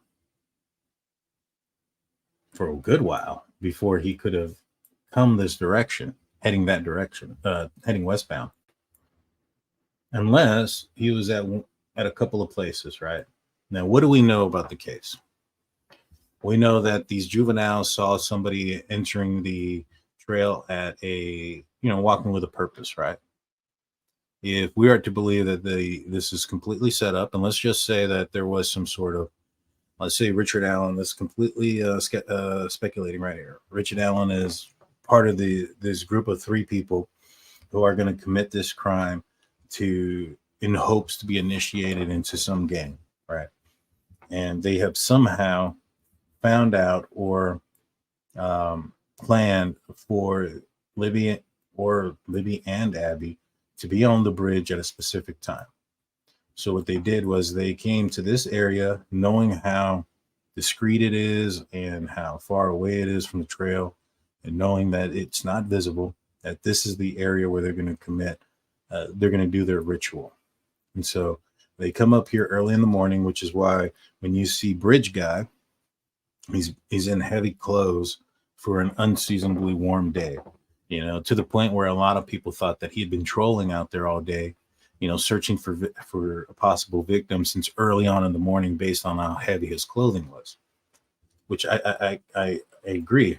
But what if he was out here at Ronald Logan's property earlier that morning, getting ready for the ritual that they were going to be doing later? And if so, you're not going to park over here at the CPS building and then walk this long way over and then walk through water to get to Ronald Logan's place. You're going to park at this cemetery right here and walk down this little wooded area to where Ronald Logan's address is and where the bodies were, where their lives were, the ritual was placed. Now, let's just say you're out there, you're getting things ready. You don't know what time they're going to show up, right? Let's just say they got the information the day before. However they did, like, hey, we know that tomorrow Libby's going to this trail here to this bridge, so we got to be there sometime tomorrow. There's no school. Could be as early as, 9, 10, 11 in the morning. So they show up there around 8:30, get everything ready, hanging out there until they realize that they're on their way. They get word or they find the information that they're on their way. Richard Allen jumps in his car that's parked here at the cemetery, gets on 300 North, and then heads to the old CPS building, getting captured on this camera here. That's pretty much the only logical explanation for me, unless because I think there was way over here. There's another walking trail somewhere back here off of Deer Creek as well. If he was out there kind of hoping he'd run into somebody there, never does, takes this road. Takes that road, comes down, and then straight across to Ronald Logan's, or on 300 towards Ronald Logan's place. That would make sense too. But I think I tend to believe more that he was out here prepping the area and then got word that they were on their way and left heading this direction.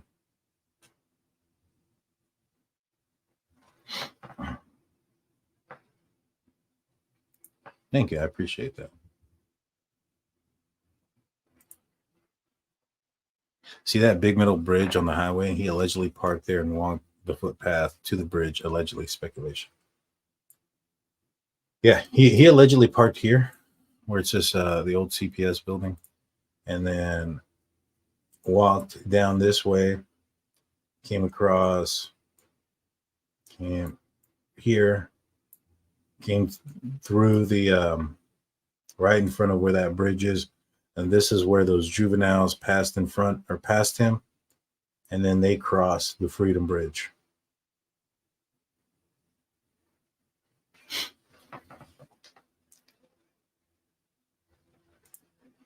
I saw on another channel that it could be true that the reason people noticed a car at the old CPS building is because it was parked right up against the building where there was no parking spaces. Yeah, and that's true. I mean, that would make sense. But to be honest with you, I don't think that it's going to be something that's going to stand out to a lot of people. You know, I mean, maybe after the fact, you know, trying to remember some stuff, but park forward, park backwards. If it was a common place for people to park and walk down here to the trail, I don't know. I don't know how much stock I take into the fact that somebody saw a car parked backwards, and that'd be the suspicious aspect about it. I park backwards everywhere I go.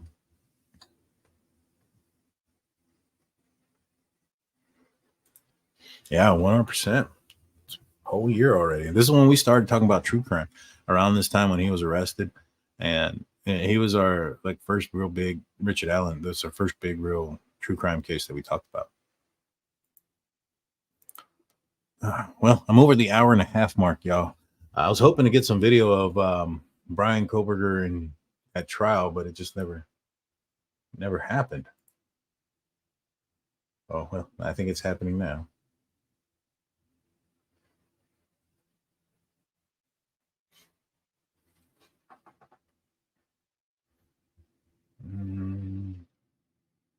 Let's see.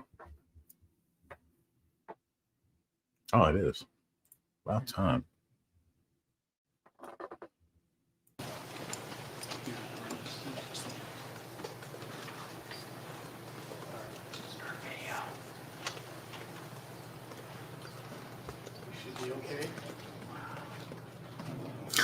There they are, zooming right on in on him. Please.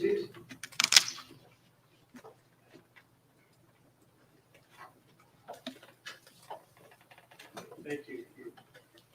We're now on the record. This is the state of Idaho versus Bryan Kohberger.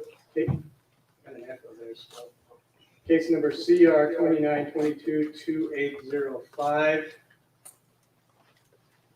You have that adjusted properly? Okay, great. A couple of things I just want to share. Number one, I apologize for the delay. We were supposed to start at 1 o'clock. The hearing that started at 9:30 went a little long, but it was important. You're probably wondering why it was sealed compared to this part of the hearing, and that is because we were dealing with the procedure of the grand jury, the procedures of the grand jury, and a lot of details, and the grand jury is secret. So that's why it's sealed, and whether you like it or not, it's baked into our United States Constitution and the Idaho Constitution. So there's a reason for that. I advised camera people not to turn on the cameras until I was on the record, and they turn off when the record is off. I just want to remind you, you just heard Matt talk to you about not having your phones, your laptops to film anything, to record anything. That would be a violation of the rules. And we will take away your laptop or your phone. Some of these rules have been violated in some of our hearings, and I have an obligation to put a stop to that. And I'm sure you're probably interested in this. I haven't put a decision out yet, but what I'm going to do is take control of the cameras in the courtroom.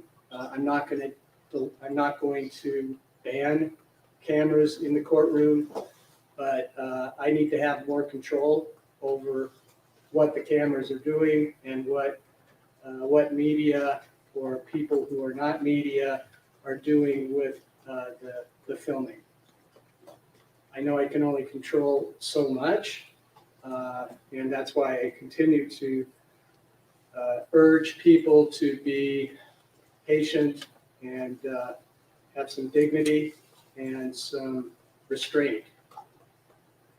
And some of that I've heard or seen has been disappointing. Just so you know, yesterday I issued an order addressing IgG DNA, and there's going to be an order for in-camera review that I'm going to go through. In-camera does not mean anything about a camera. That just means I look at the information before I can share it with the defense.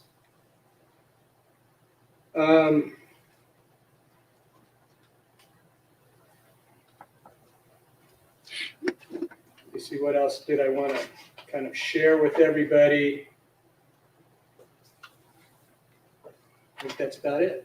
So we're here now on the defense motion to dismiss indictment on grounds of error in grand jury instructions or in the alternative remand for preliminary hearing. So Mr. Logston, I believe, is going to present the argument. Thank you. Hey, Your Honor. Well, as Your Honor is aware, I wrote a lengthy brief or two on the subject of where we're supposed to be legally with our grand juries and where we actually are. And as Your Honor let me know this morning, probably not going to change your mind because the Idaho Supreme Court has, I think the court thinks, got me on the bill. So I guess I would accept that kind of ruling as long as the court agrees with everything else I have to say. Oh, no. But I don't know about that. assuming that you don't, let's, I guess, just kind of walk through the simple steps here. So at issue in this particular case is Idaho Code 19-1107. And the infamous language in it that says that grand jury ought to find indictments and all evidence before them taken together, unexplained or contradicted, would in their judgment warrant a conviction by a trial. And the first question that a court has to ask is, what does that mean? And you start with the plain language, which we argue, what warrants a finding or a conviction by a trial jury is beyond a reasonable doubt. And it meant that back in 1887, when the territory took all of these statutes, almost entirely from the state of California, and it means it today. And then we also pointed out that the great state of California, when they had these on their books from back in the 50s, had already a case in 1962 where they said that it's clearly something more than probable cause, but they weren't too specific about exactly what it meant. And the state has pointed out that if you look at really old light dictionaries, it looks like the word warrant means what you might think it does to old-timey folks, as it does to us, that if it warrants doing something, it means that it would permit doing something. So the plain language seems to support what we're saying. And the biggest problem that I have then is just that obviously everyone in the country disagrees with me, from sea to shining sea. And so I'm now put in the position of trying to explain why that occurred and why in the year of our Lord 2023, we are suddenly finding out that that's not quite how things are supposed to be. Why did we forget that we passed all these laws? And I don't have a great answer for that. other than I think the only time I ever heard about field codes before I was looking into this was like a really short moment in a class that I took back in law school. So, I mean, it's somewhat famously kind of the first attempt to codify the law of the day. It takes place in New York and spreads across the country back in 1850. And I think what I read in the tea leaves from the New York decisions and the later California decisions is that there was pushback at some of the things that the field code is trying to do. And one of the things the field code very openly said it was trying to do was fix the grand jury system. Because the grand jury system was believed to be essentially broken. For a lot of the same reasons we don't seem to like grand juries very much today. It was essentially believed that grand juries were hard to control. Grand juries would essentially always favor whatever it is they were told and would always indict the accused. And so as a system to protect people, it didn't seem very protective. And they pointed out in the field code, if you go back and read it, that essentially the secrecy aspect of the grand jury is both its most powerful sword and its kind of its worst aspect at the same time. Because you just don't know what you're going to get out of it. And so they create a bunch of statutes that start to rein in what grand juries can and can't do. And they create some scenarios under which grand juries can be reviewed. And they, in the New York, they call it their Court of Appeals, it's their Supreme Court, says, even though we have these statutes that say we should only set aside these indictments for these particular moments, clearly there's got to be some sort of a due process protection. If you're going to pass a bunch of statutes that rein in a grand jury, if you can show that somebody's not following those to the prejudice of the accused, then that's going to work for dismissal as well. And that doesn't seem to be very controversial.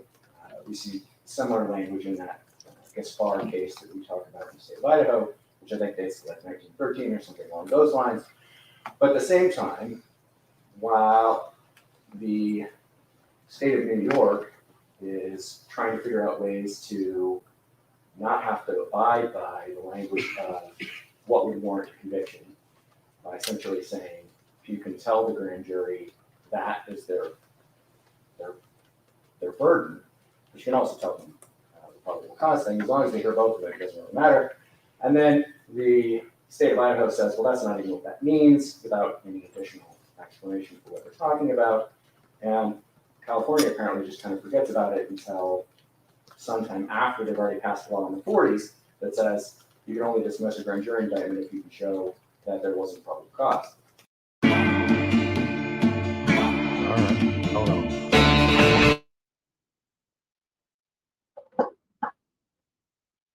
That was loud. All right. Dang ads on court TV. All right, let's see. Yeah, we're going back and forth in time. I couldn't help but laugh when he was talking about, like, it seems to me that even Bryan Kohberger was looking at him like I don't know if he bought all this 1850 stuff. Whoa, that's disgusting. Trigger warning. Oh my gosh. Let's see. BK pretending to intensely listen to Logsden while eyeballing.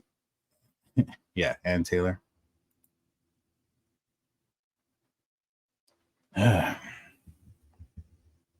We got 3 more seconds of this. There it goes.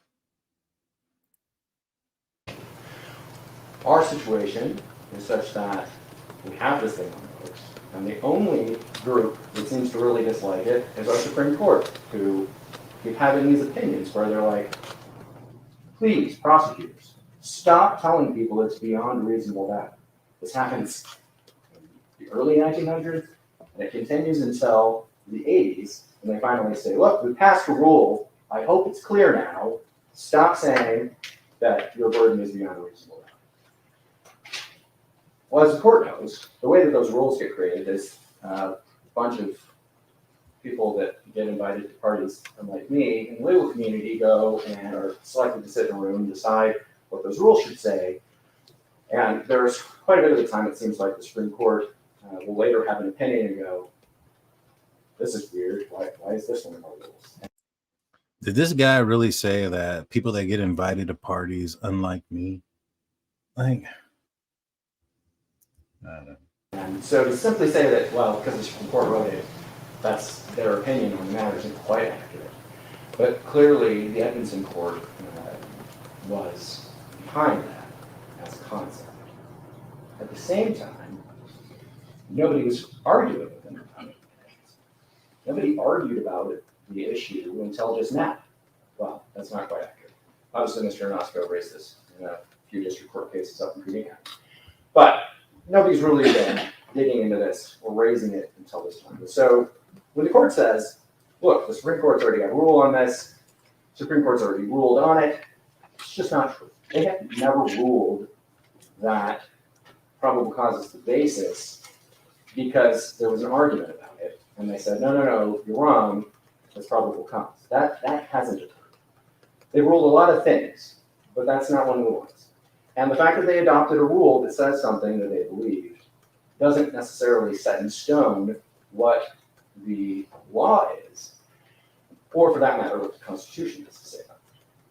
So the big issue, I think, at least my favorite issue here, was can the Idaho Supreme Court override the legislature and lower the burden of proof for example?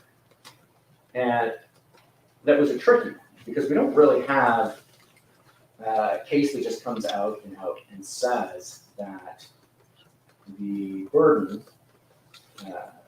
or for that matter, I guess I don't know, we got this all kind of mixed up when we were doing the arguing. So the burden of proof, I think we decided was actually who has to show something, and then it was the standard of proof is the amount that has to be shown. But everybody confuses it all the time, and I'm confusing it right now as well. But I'll call it the standard of proof just to be less confusing. In any case, the standard of proof is that something that the judiciary has power over? In other words, is that simply a procedural rule, or is it a substantive rule of law that courts can't mess around with? And we argued, it cannot be that if the Supreme Court woke up tomorrow and declared that the standard of proof in our cases was something beyond the unreasonable doubt in trial cases, that we would also say, oh, well, that's what the courts get to do. Because if you read those cases, what they talk about is that that is a right, a due process right, essentially, of the accused that is set by the Constitution, right? That's what In re Winship is. It set the standard via the Constitution, locking in the standard of proof that's required for a conviction. And so when we talk about these standards of proof, it is true, obviously, that if you look at the case law, you'll see courts setting a standard of proof for their own evidentiary rules. But you don't see it in many other places. What you see them doing instead is having somebody come in and say, well, the legislature set this standard of proof, but we think you should make it higher or lower based on, and almost nobody ever says lower is always higher. And we're always arguing that the Constitution clearly must set it in at some higher point to protect people, and then the courts lean in and say, well, we don't see any particular reason why the legislature messed this up, or if you're in the United States Supreme Court, occasionally you say, well, we do think that this is goofy and we're going to raise it.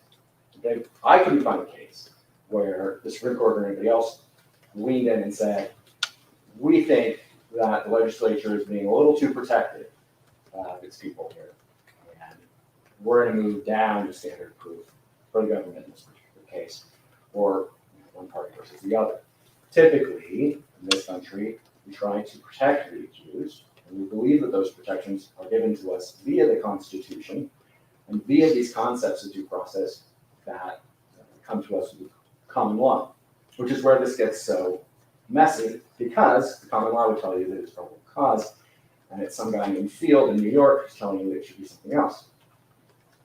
Well, we could get into all of that, But it would be, I think, more philosophical than anything else because the state of Idaho didn't do it that way. The state of Idaho, as a territory, adopts a bunch of codes out of California, a code that they've already looked at, a code that they've already said, these words clearly mean something more than probable cause. Zoe, on the judge is in on the state side. Look at the confident Thompson is. Maybe, but I think it's more about how weak this argument is why he's so confident.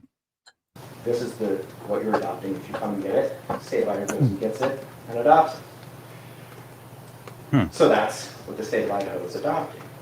I obviously recognize that the founders that wrote the Constitution did not appear to recognize what was already on the books in this regard. However, just because they didn't recognize that doesn't mean it's not still part and parcel of what was thought to be true by a large portion of the citizenry of Idaho, who are the actual ones who ratified the document. The only thing we know is that from 1890 to Edmondson, the Supreme Court of Idaho was repeatedly admonishing prosecutors to stop using a beyond a reasonable doubt standard for a grand jury. And that, it seems to me, is pointing to this concept. I think we're going to talk about common practice. Common practice looks to have been that everybody thought that the standard for the grand jury was beyond a reasonable doubt.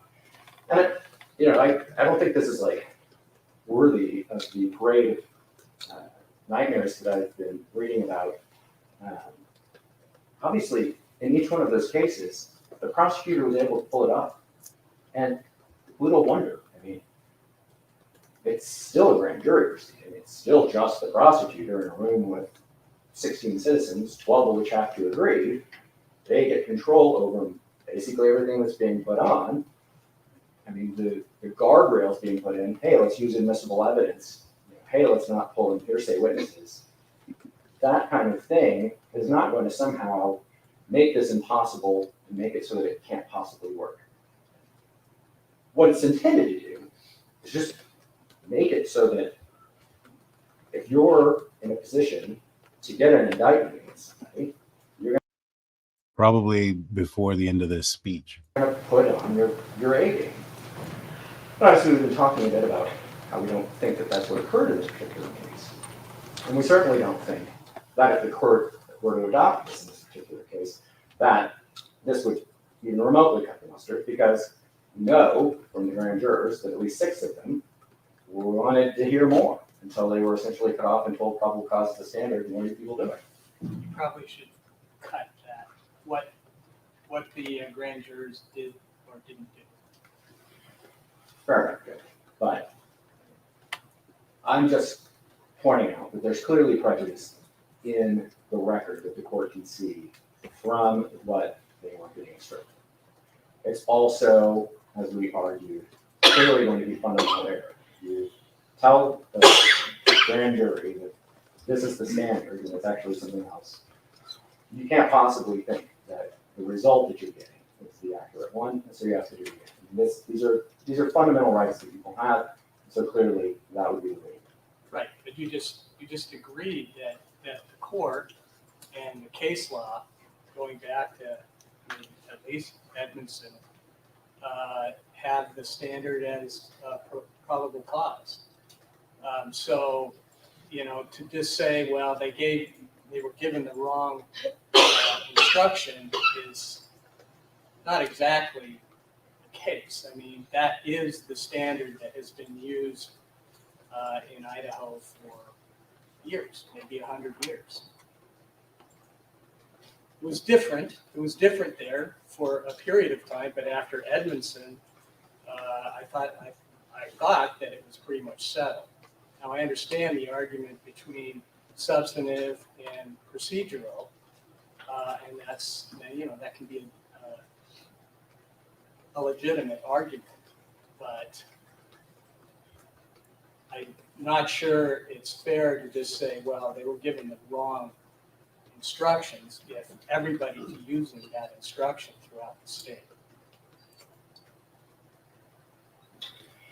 Well, Your Honor, if that were true, then I'm not really sure what I'm doing with my life because I've spent much of it arguing that things that everyone in the state is doing is wrong. True. And occasionally, rarely, but occasionally, somebody says, no, that guy's right. And my client walks out of prison. So Well, that's fine. You can make an argument that something should change, but are you telling me that other places in the state are giving a different instruction that it should be beyond a reasonable? Oh no. Here we go again. I'm not gonna force y'all to watch that for 30 seconds. That is horrific. I mean, that's probably worse than listening to that other guy talk about 1890 something. You know, you don't want to get a double dose of that and this toe fungus that I'm having to watch for the next 9 seconds. Like the argument doesn't even sound convincing. This is another commercial. The argument doesn't sound convincing. The guy making the argument doesn't sound convincing. Nobody in the courtroom, even Bryan Kohberger looking at him, doesn't sound like he's being convinced by the argument. It's when this is your argument, it feels like mud being thrown on the wall to see if something sticks. You have this, you have the fact that they want evidence that's not being used against Kohberger to be put into evidence so they can take it out again. What I'm telling you, Court, is that it Doesn't make appears that up until 1980, that was true. And so the Supreme Court enters its rule, sort of has this ruling that talks about that, but nobody's arguing with them about it because they don't have access to the internet and nobody has a copy of the field code or what California was up to. Well, Justin Weisslein argued about it in a dissent in Edmondson. And we thank him for it, although. Okay. If you you can't go say back, that there hasn't been an argument about it. well. No. If you go back and you read what Justice Weisslein did, Justice Weisslein didn't know about the field code. He knew it came out of California. He knew that it meant something different. I think it's attached on the dissent. Some of that. No, California. Oh, those are earlier. Oh, that's the earlier session. He has the California code, and he has the stuff from the territories. That's what he's got. But he doesn't know. I mean, if you read the field code, apparently nobody did. That officer's laughing. Justice Field in California. If you read it, it literally tells you what it's trying to do. It spells it right out. And you can find it for free on Google Books, which is where I got it. I don't have a copy. I'm not even sure where you find it, but except for Google Books. You can find this thing, and they have a whole preamble to how they're trying to save the concept of the grand jury. They want it to be better than what it is. They understand people have concerns about it. Let's make it better. And it gets adopted in California, and then we took it from that. And then that's what I think should matter. And the fact that the plain language of the statute is being read by every prosecutor in the state up into the 80s when the Supreme Court finally gets them to stop, because the statute's relatively clear. And so the only person who's pushing back against this are these Idaho Supreme Court justices who don't like it. But there's nobody coming to them and saying, here's a copy of the field code. This is where this all comes from. This was the point. Instead, there's just this concern that who could possibly want such a thing? How would we be safe if our communities are only able to indict people beyond reasonable doubt? It's just too much. It's too high a stake.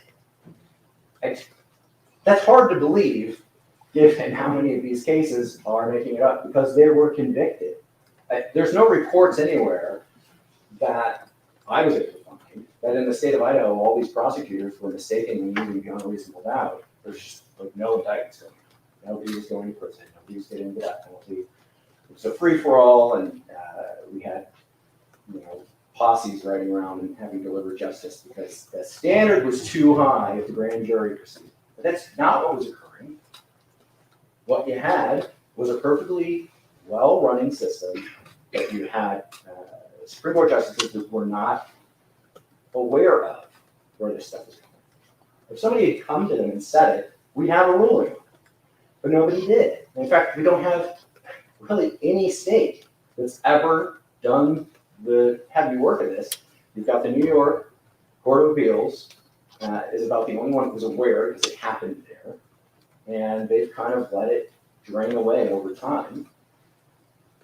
Well, other states can do what they want. They can pass new statutes. Their constitutions are older than ours, etc. Our Constitution was written in 1890. So it's going to lock in what the people thought that they had as their law and what they considered to be their standard of due process at that time.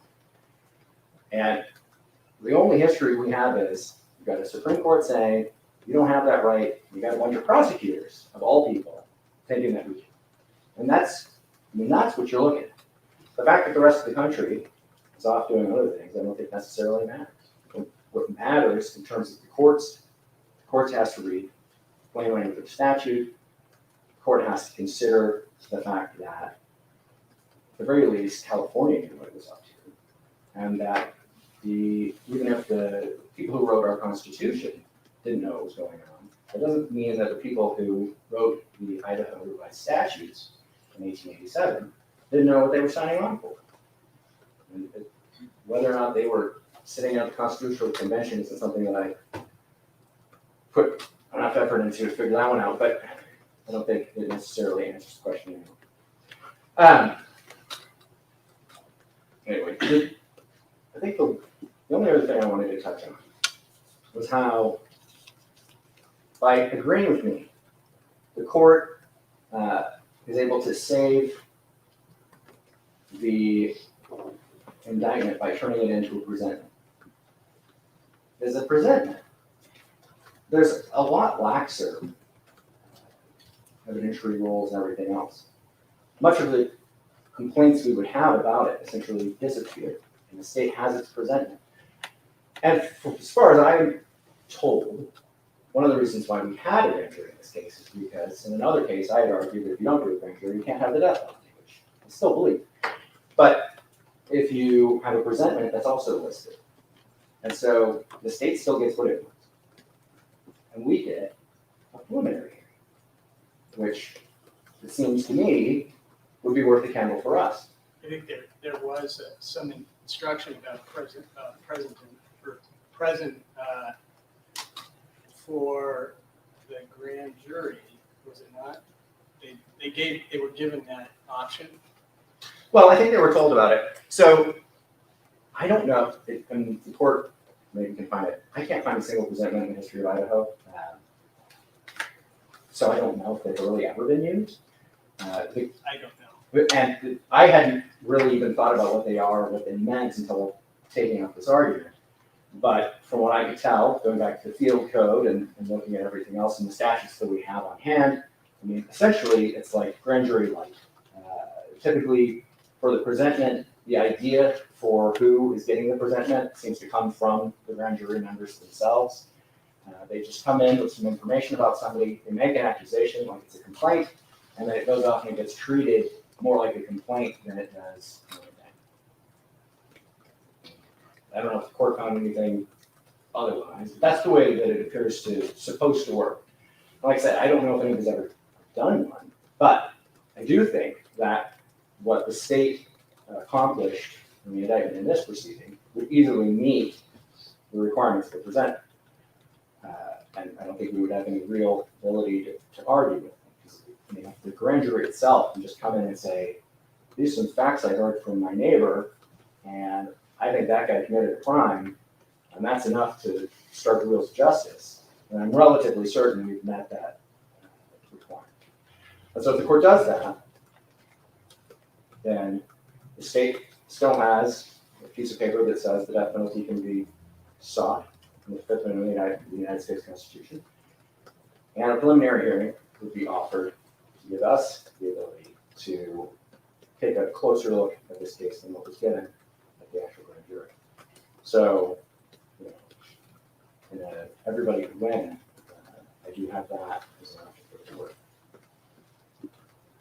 Does the court have any questions? It looks like you might. I might on your reply. Okay. We'll see. Thank you. Thank you. Mr. Nye?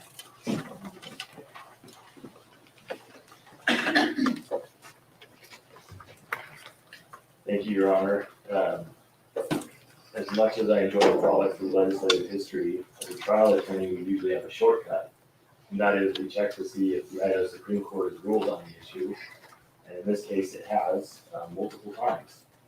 So in Edmondson, the Supreme Court said, and I quote, "The purpose of the grand jury proceeding is to determine whether sufficient probable cause exists to bind the defendant over for trial.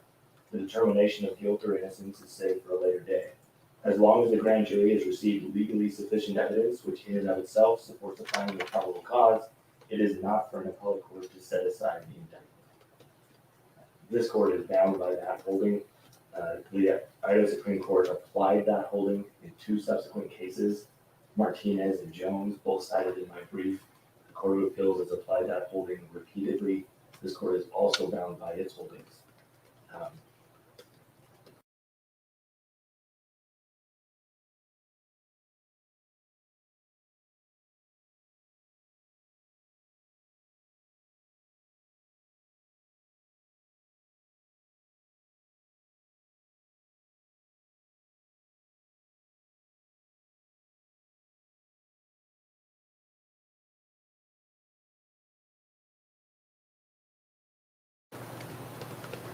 The only other thing I would add is,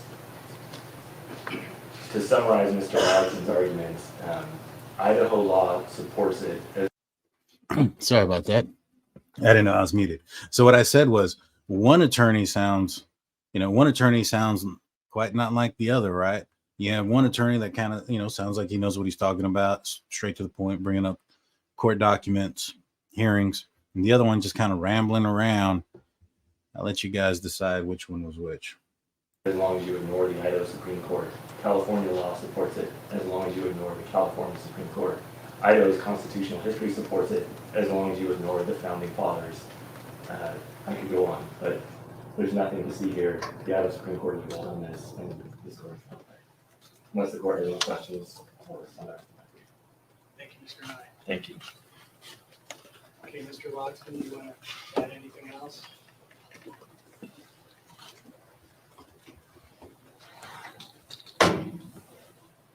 Well, that's just not what happened. I mean, Judge, courts say things all the time. We call it dicta.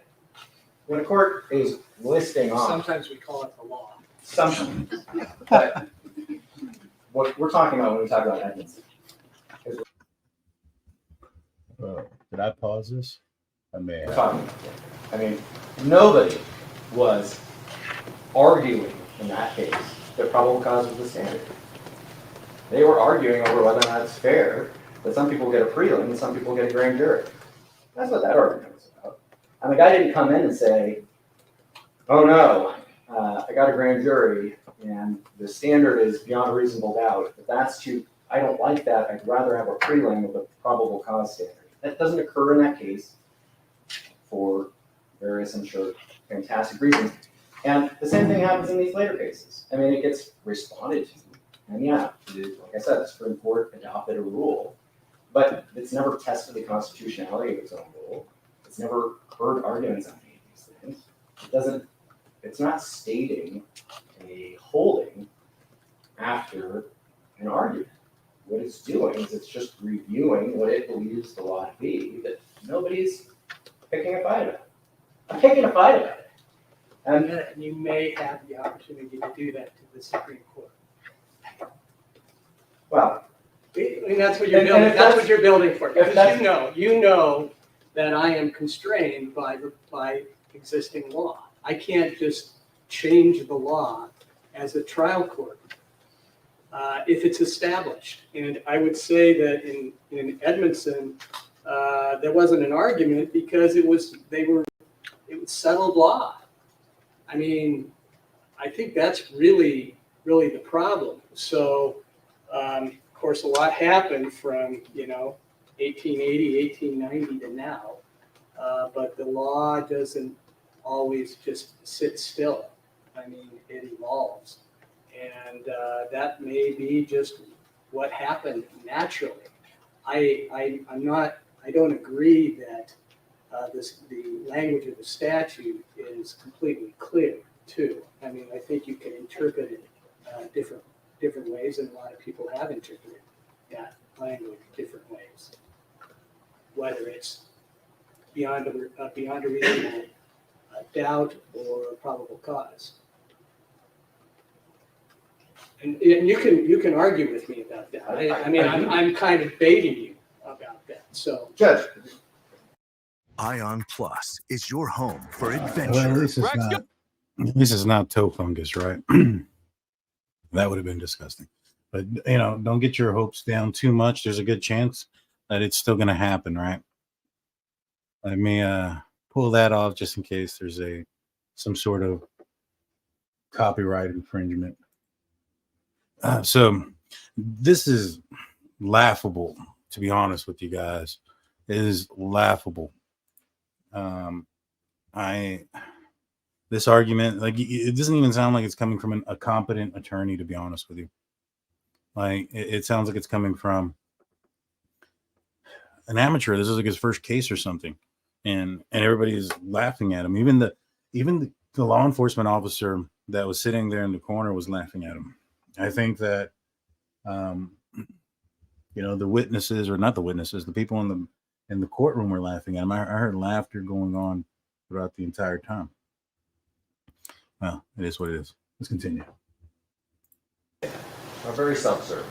These are courts that are essentially openly hostile to the idea of using beyond reasonable doubt standard. And so they make claims like to warrant really means to permit the trial jury to see it. That's not the wording of this statute. The California case gets written in the backdrop of a statute being passed in the 1940s that says probable cause is what you're going to look at when you're deciding whether or not these indictments should stand. So it really doesn't, whether or not the grand jury is being told something else to some extent turns into a moot point. The reality is, just because the courts didn't like what the legislature did up, and in our case, unlike California, unlike New York, but what was part of the concept of due process in our Constitution was written. Just because the Supreme Court doesn't like it, doesn't mean it's somehow settled law because it refuses to follow it. It has to actually have a case and determine. Now, occasionally, they can pass rules like they did, and so that's where this whole question of whether or not this is a substantive right and a procedural right. But they never ruled on it. And Your Honor has the ability to look at the whole mess, the totality, and say, what is the law? What was the law in 1890? And when did it change? I don't think what the court can write is an opinion that says, well, we don't know when or how it changed, but by 1890, clearly the probable cause was the same in the state law. There has to be something where the Supreme Court considers these things in order for it to be settled law in a way that in which Your Honor would be right and say, I can't do anything about it. They've never settled this question because nobody ever brought it up. Because it's really hard to get a copy of the field code in 1913. Well, I don't know. But There was, I can't remember the name right at this moment, but in the 1950s, there was dicta where the appellate judge said, no, that's not the standard because they were using beyond a reasonable doubt in that case. Anyway, there was a discussion in that case about what the standard of proof is or should be in the grand jury. So there have been touches of that along the way, I think, but you're right, there's not a whole lot of law until maybe Edmondson that was pretty clear. And then as Mr. Nye pointed out, a couple of decisions after that. With that case, I think it was 1987, something like that. So, yeah, I appreciate your argument. It's interesting. I'm constrained by the law, though. Back to that.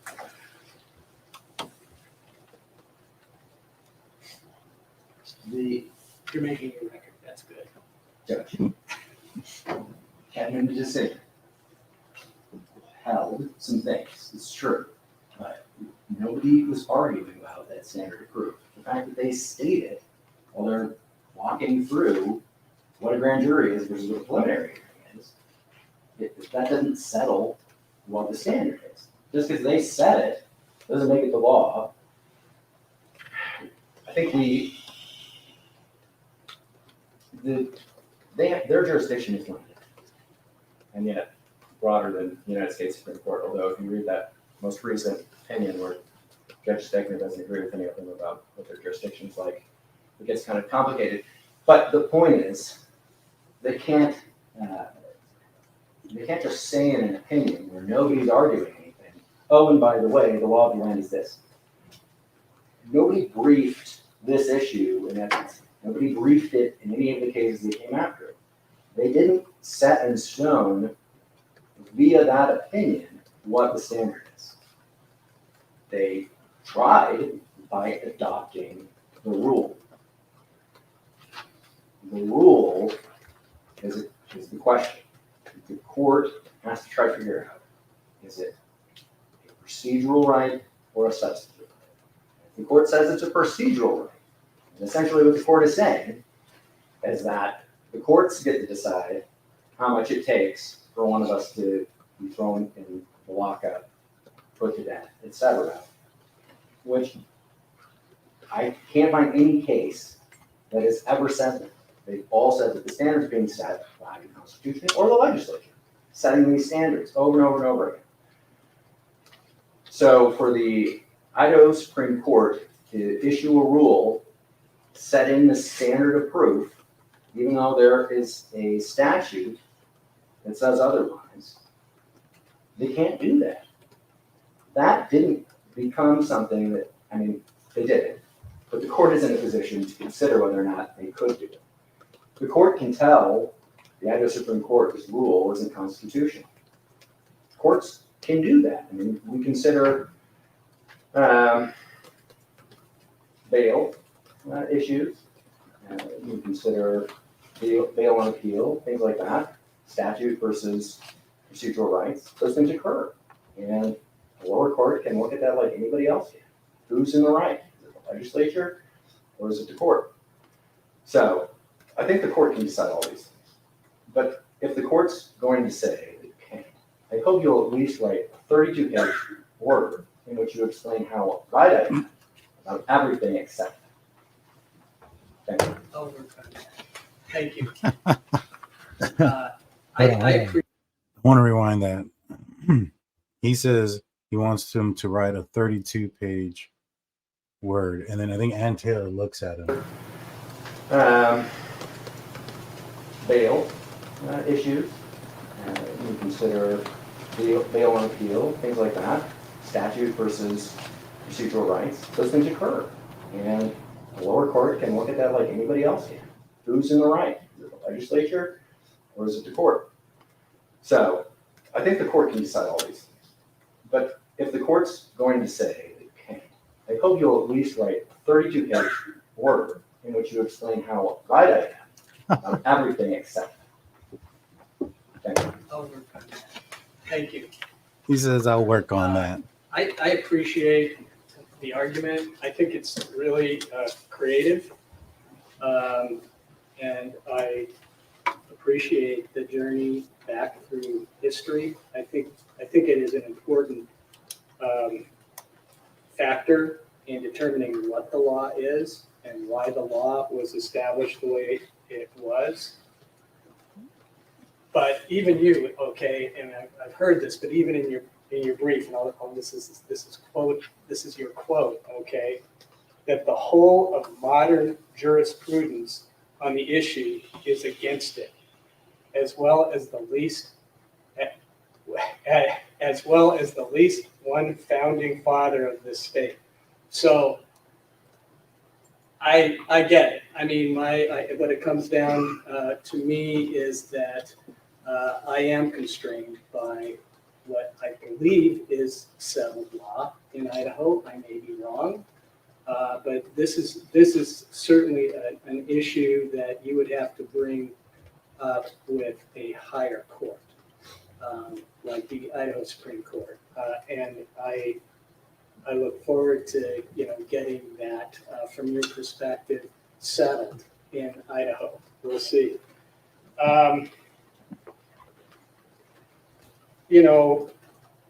There's the rule, of course, which is, we've talked about. But this argument really is fighting against some case law, too. You may say that it's all dicta. I mean, that's debatable, I suppose. But the Idaho criminal rules, specifically Rule 6.5A, expressly states that probable cause is the standard, not beyond a reasonable doubt, and for a grand jury's indictment. And I think I have 3 or 4 recent, because this argument has been circulating in the state. I think I've had 3 or 4 district judge decisions denying the motion and the argument. So I am going to deny that argument. I think the argument is good, but I can't go that far. Not today. I'll give you a written decision. I can't guarantee it's going to be 32 pages. It might be longer. It might be shorter. So we'll see. But it's always enjoyable to have an argument with you, Mr. Longston. So I think that's all we have to do still. Ms. Taylor? That's it for today, Your Honor. Okay, and Mr. Thompson? Yes, sir. We're done for today. Okay, nothing else to address then. Okay, well, I hope you all got a touch of Idaho history and the law and how it works and our Idaho and United States Constitution. So go out and learn some more. Okay, thank you all. Oh man, this was this was hard to watch and listen to, especially from the defense's side. I didn't hear anything about 6 jurors wanting more information. I mean, I did step out for a second to get my drink and take a bite of something. So maybe it was said at that moment. But remind me, guys who have been listening to this, did anybody hear anything about 6 jurors wanting more information? I don't think so. I could be wrong. Maybe it was in the motion. Maybe it was in the paperwork I haven't seen. I didn't hear or see anything about that. And when it comes to, I kind of peeked in on a couple of other channels here before I jumped on the live to kind of see where everybody was at. And those that were, more on the line that Kohberger is an innocent man, we're looking at this as being something that is unfair to Kohberger. They said that it was a disgrace. They couldn't believe that they didn't throw the indictment out based on this argument. Fortunately for me, prior to that moment, I hadn't looked up the argument at all. Like I hadn't even gone on Twitter to see what was, anything. I knew that I'd seen somewhere that they didn't ban cameras and that the motion was denied, but I hadn't seen anything beyond that. I didn't know what was in the motion, what was the argument from either side. And so I waited to see this on my own. I'm glad I did. And this is a good reason why there should be cameras in the courtroom, because those other creators were just kind of looking at this from just what's been tweeted out there and using that information to express how they thought that this case somehow Bryan Kohberger's defense team was bamboozled here somehow. I don't think that was the case. I don't think it was the case. Yeah, I just read that the cameras weren't banned and that the motion for dismiss was turned down. I had no idea of anything else. Lurker. Yeah, I do that. No, it wasn't Lena. I'll be honest. I wasn't sure if she went live or not during this. It was some other folks, and I just went through a few of them, and I hadn't seen what had happened. This was right before we came on. I just wanted to hear what people were saying without, that weren't actually going into the details of what was on the Twitter and stuff. And I heard a couple of folks just kind of say something to the effect that they were shocked and disappointed that it didn't go in Bryan Kohberger's favor, and that they couldn't believe that 6 jurors wanted more proof, and they continued to go on further with this trial. I hadn't seen anything about those 6 jurors. Let me know if you guys know. having Logston as an attorney is fair to BK. Nah, it's not.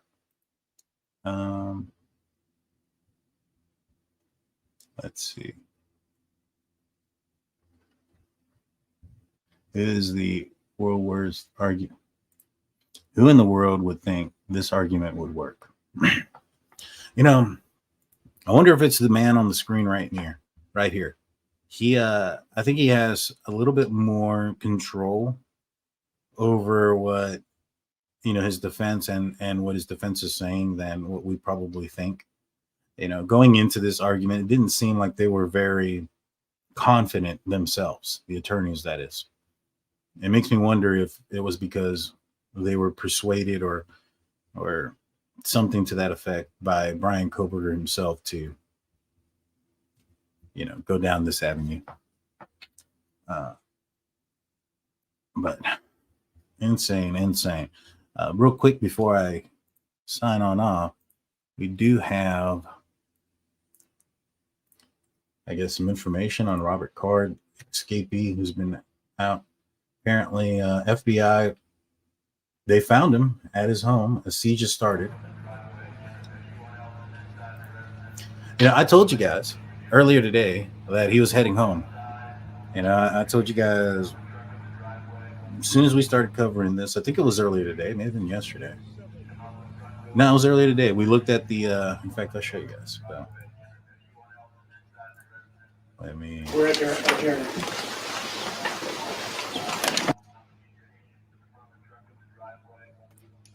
Wrong one. This is Brian Enton.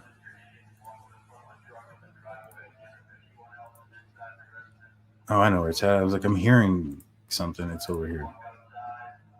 There it is. All right. Let's minimize this. And let's bring up Google Earth.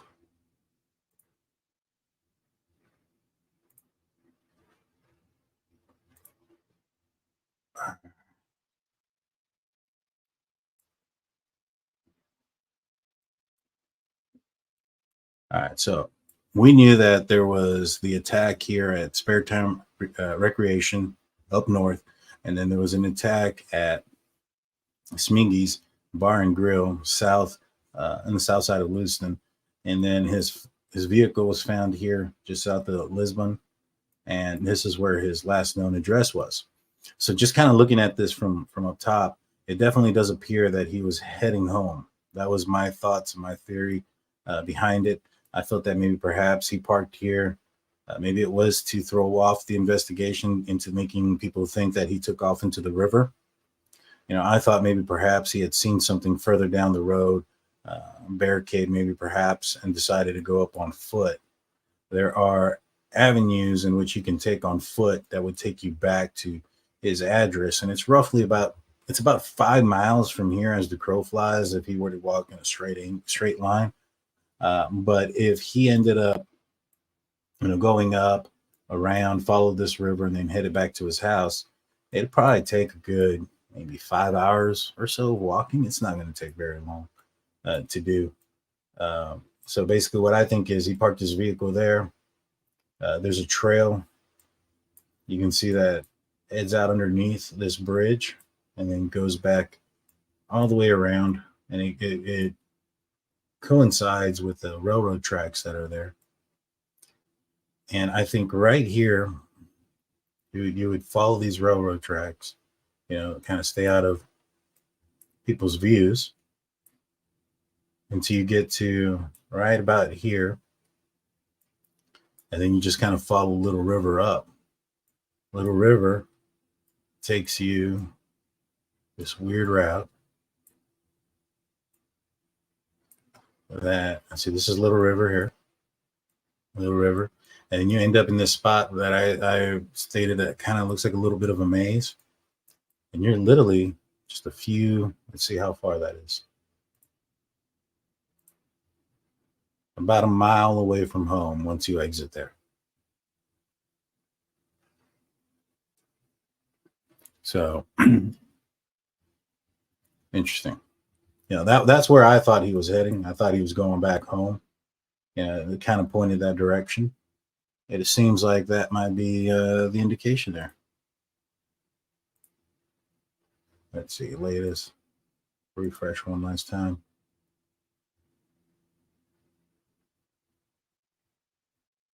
The suspected shooter who killed 18 people and injured 13 in Lewiston, Maine. Experts who have been sent in to help include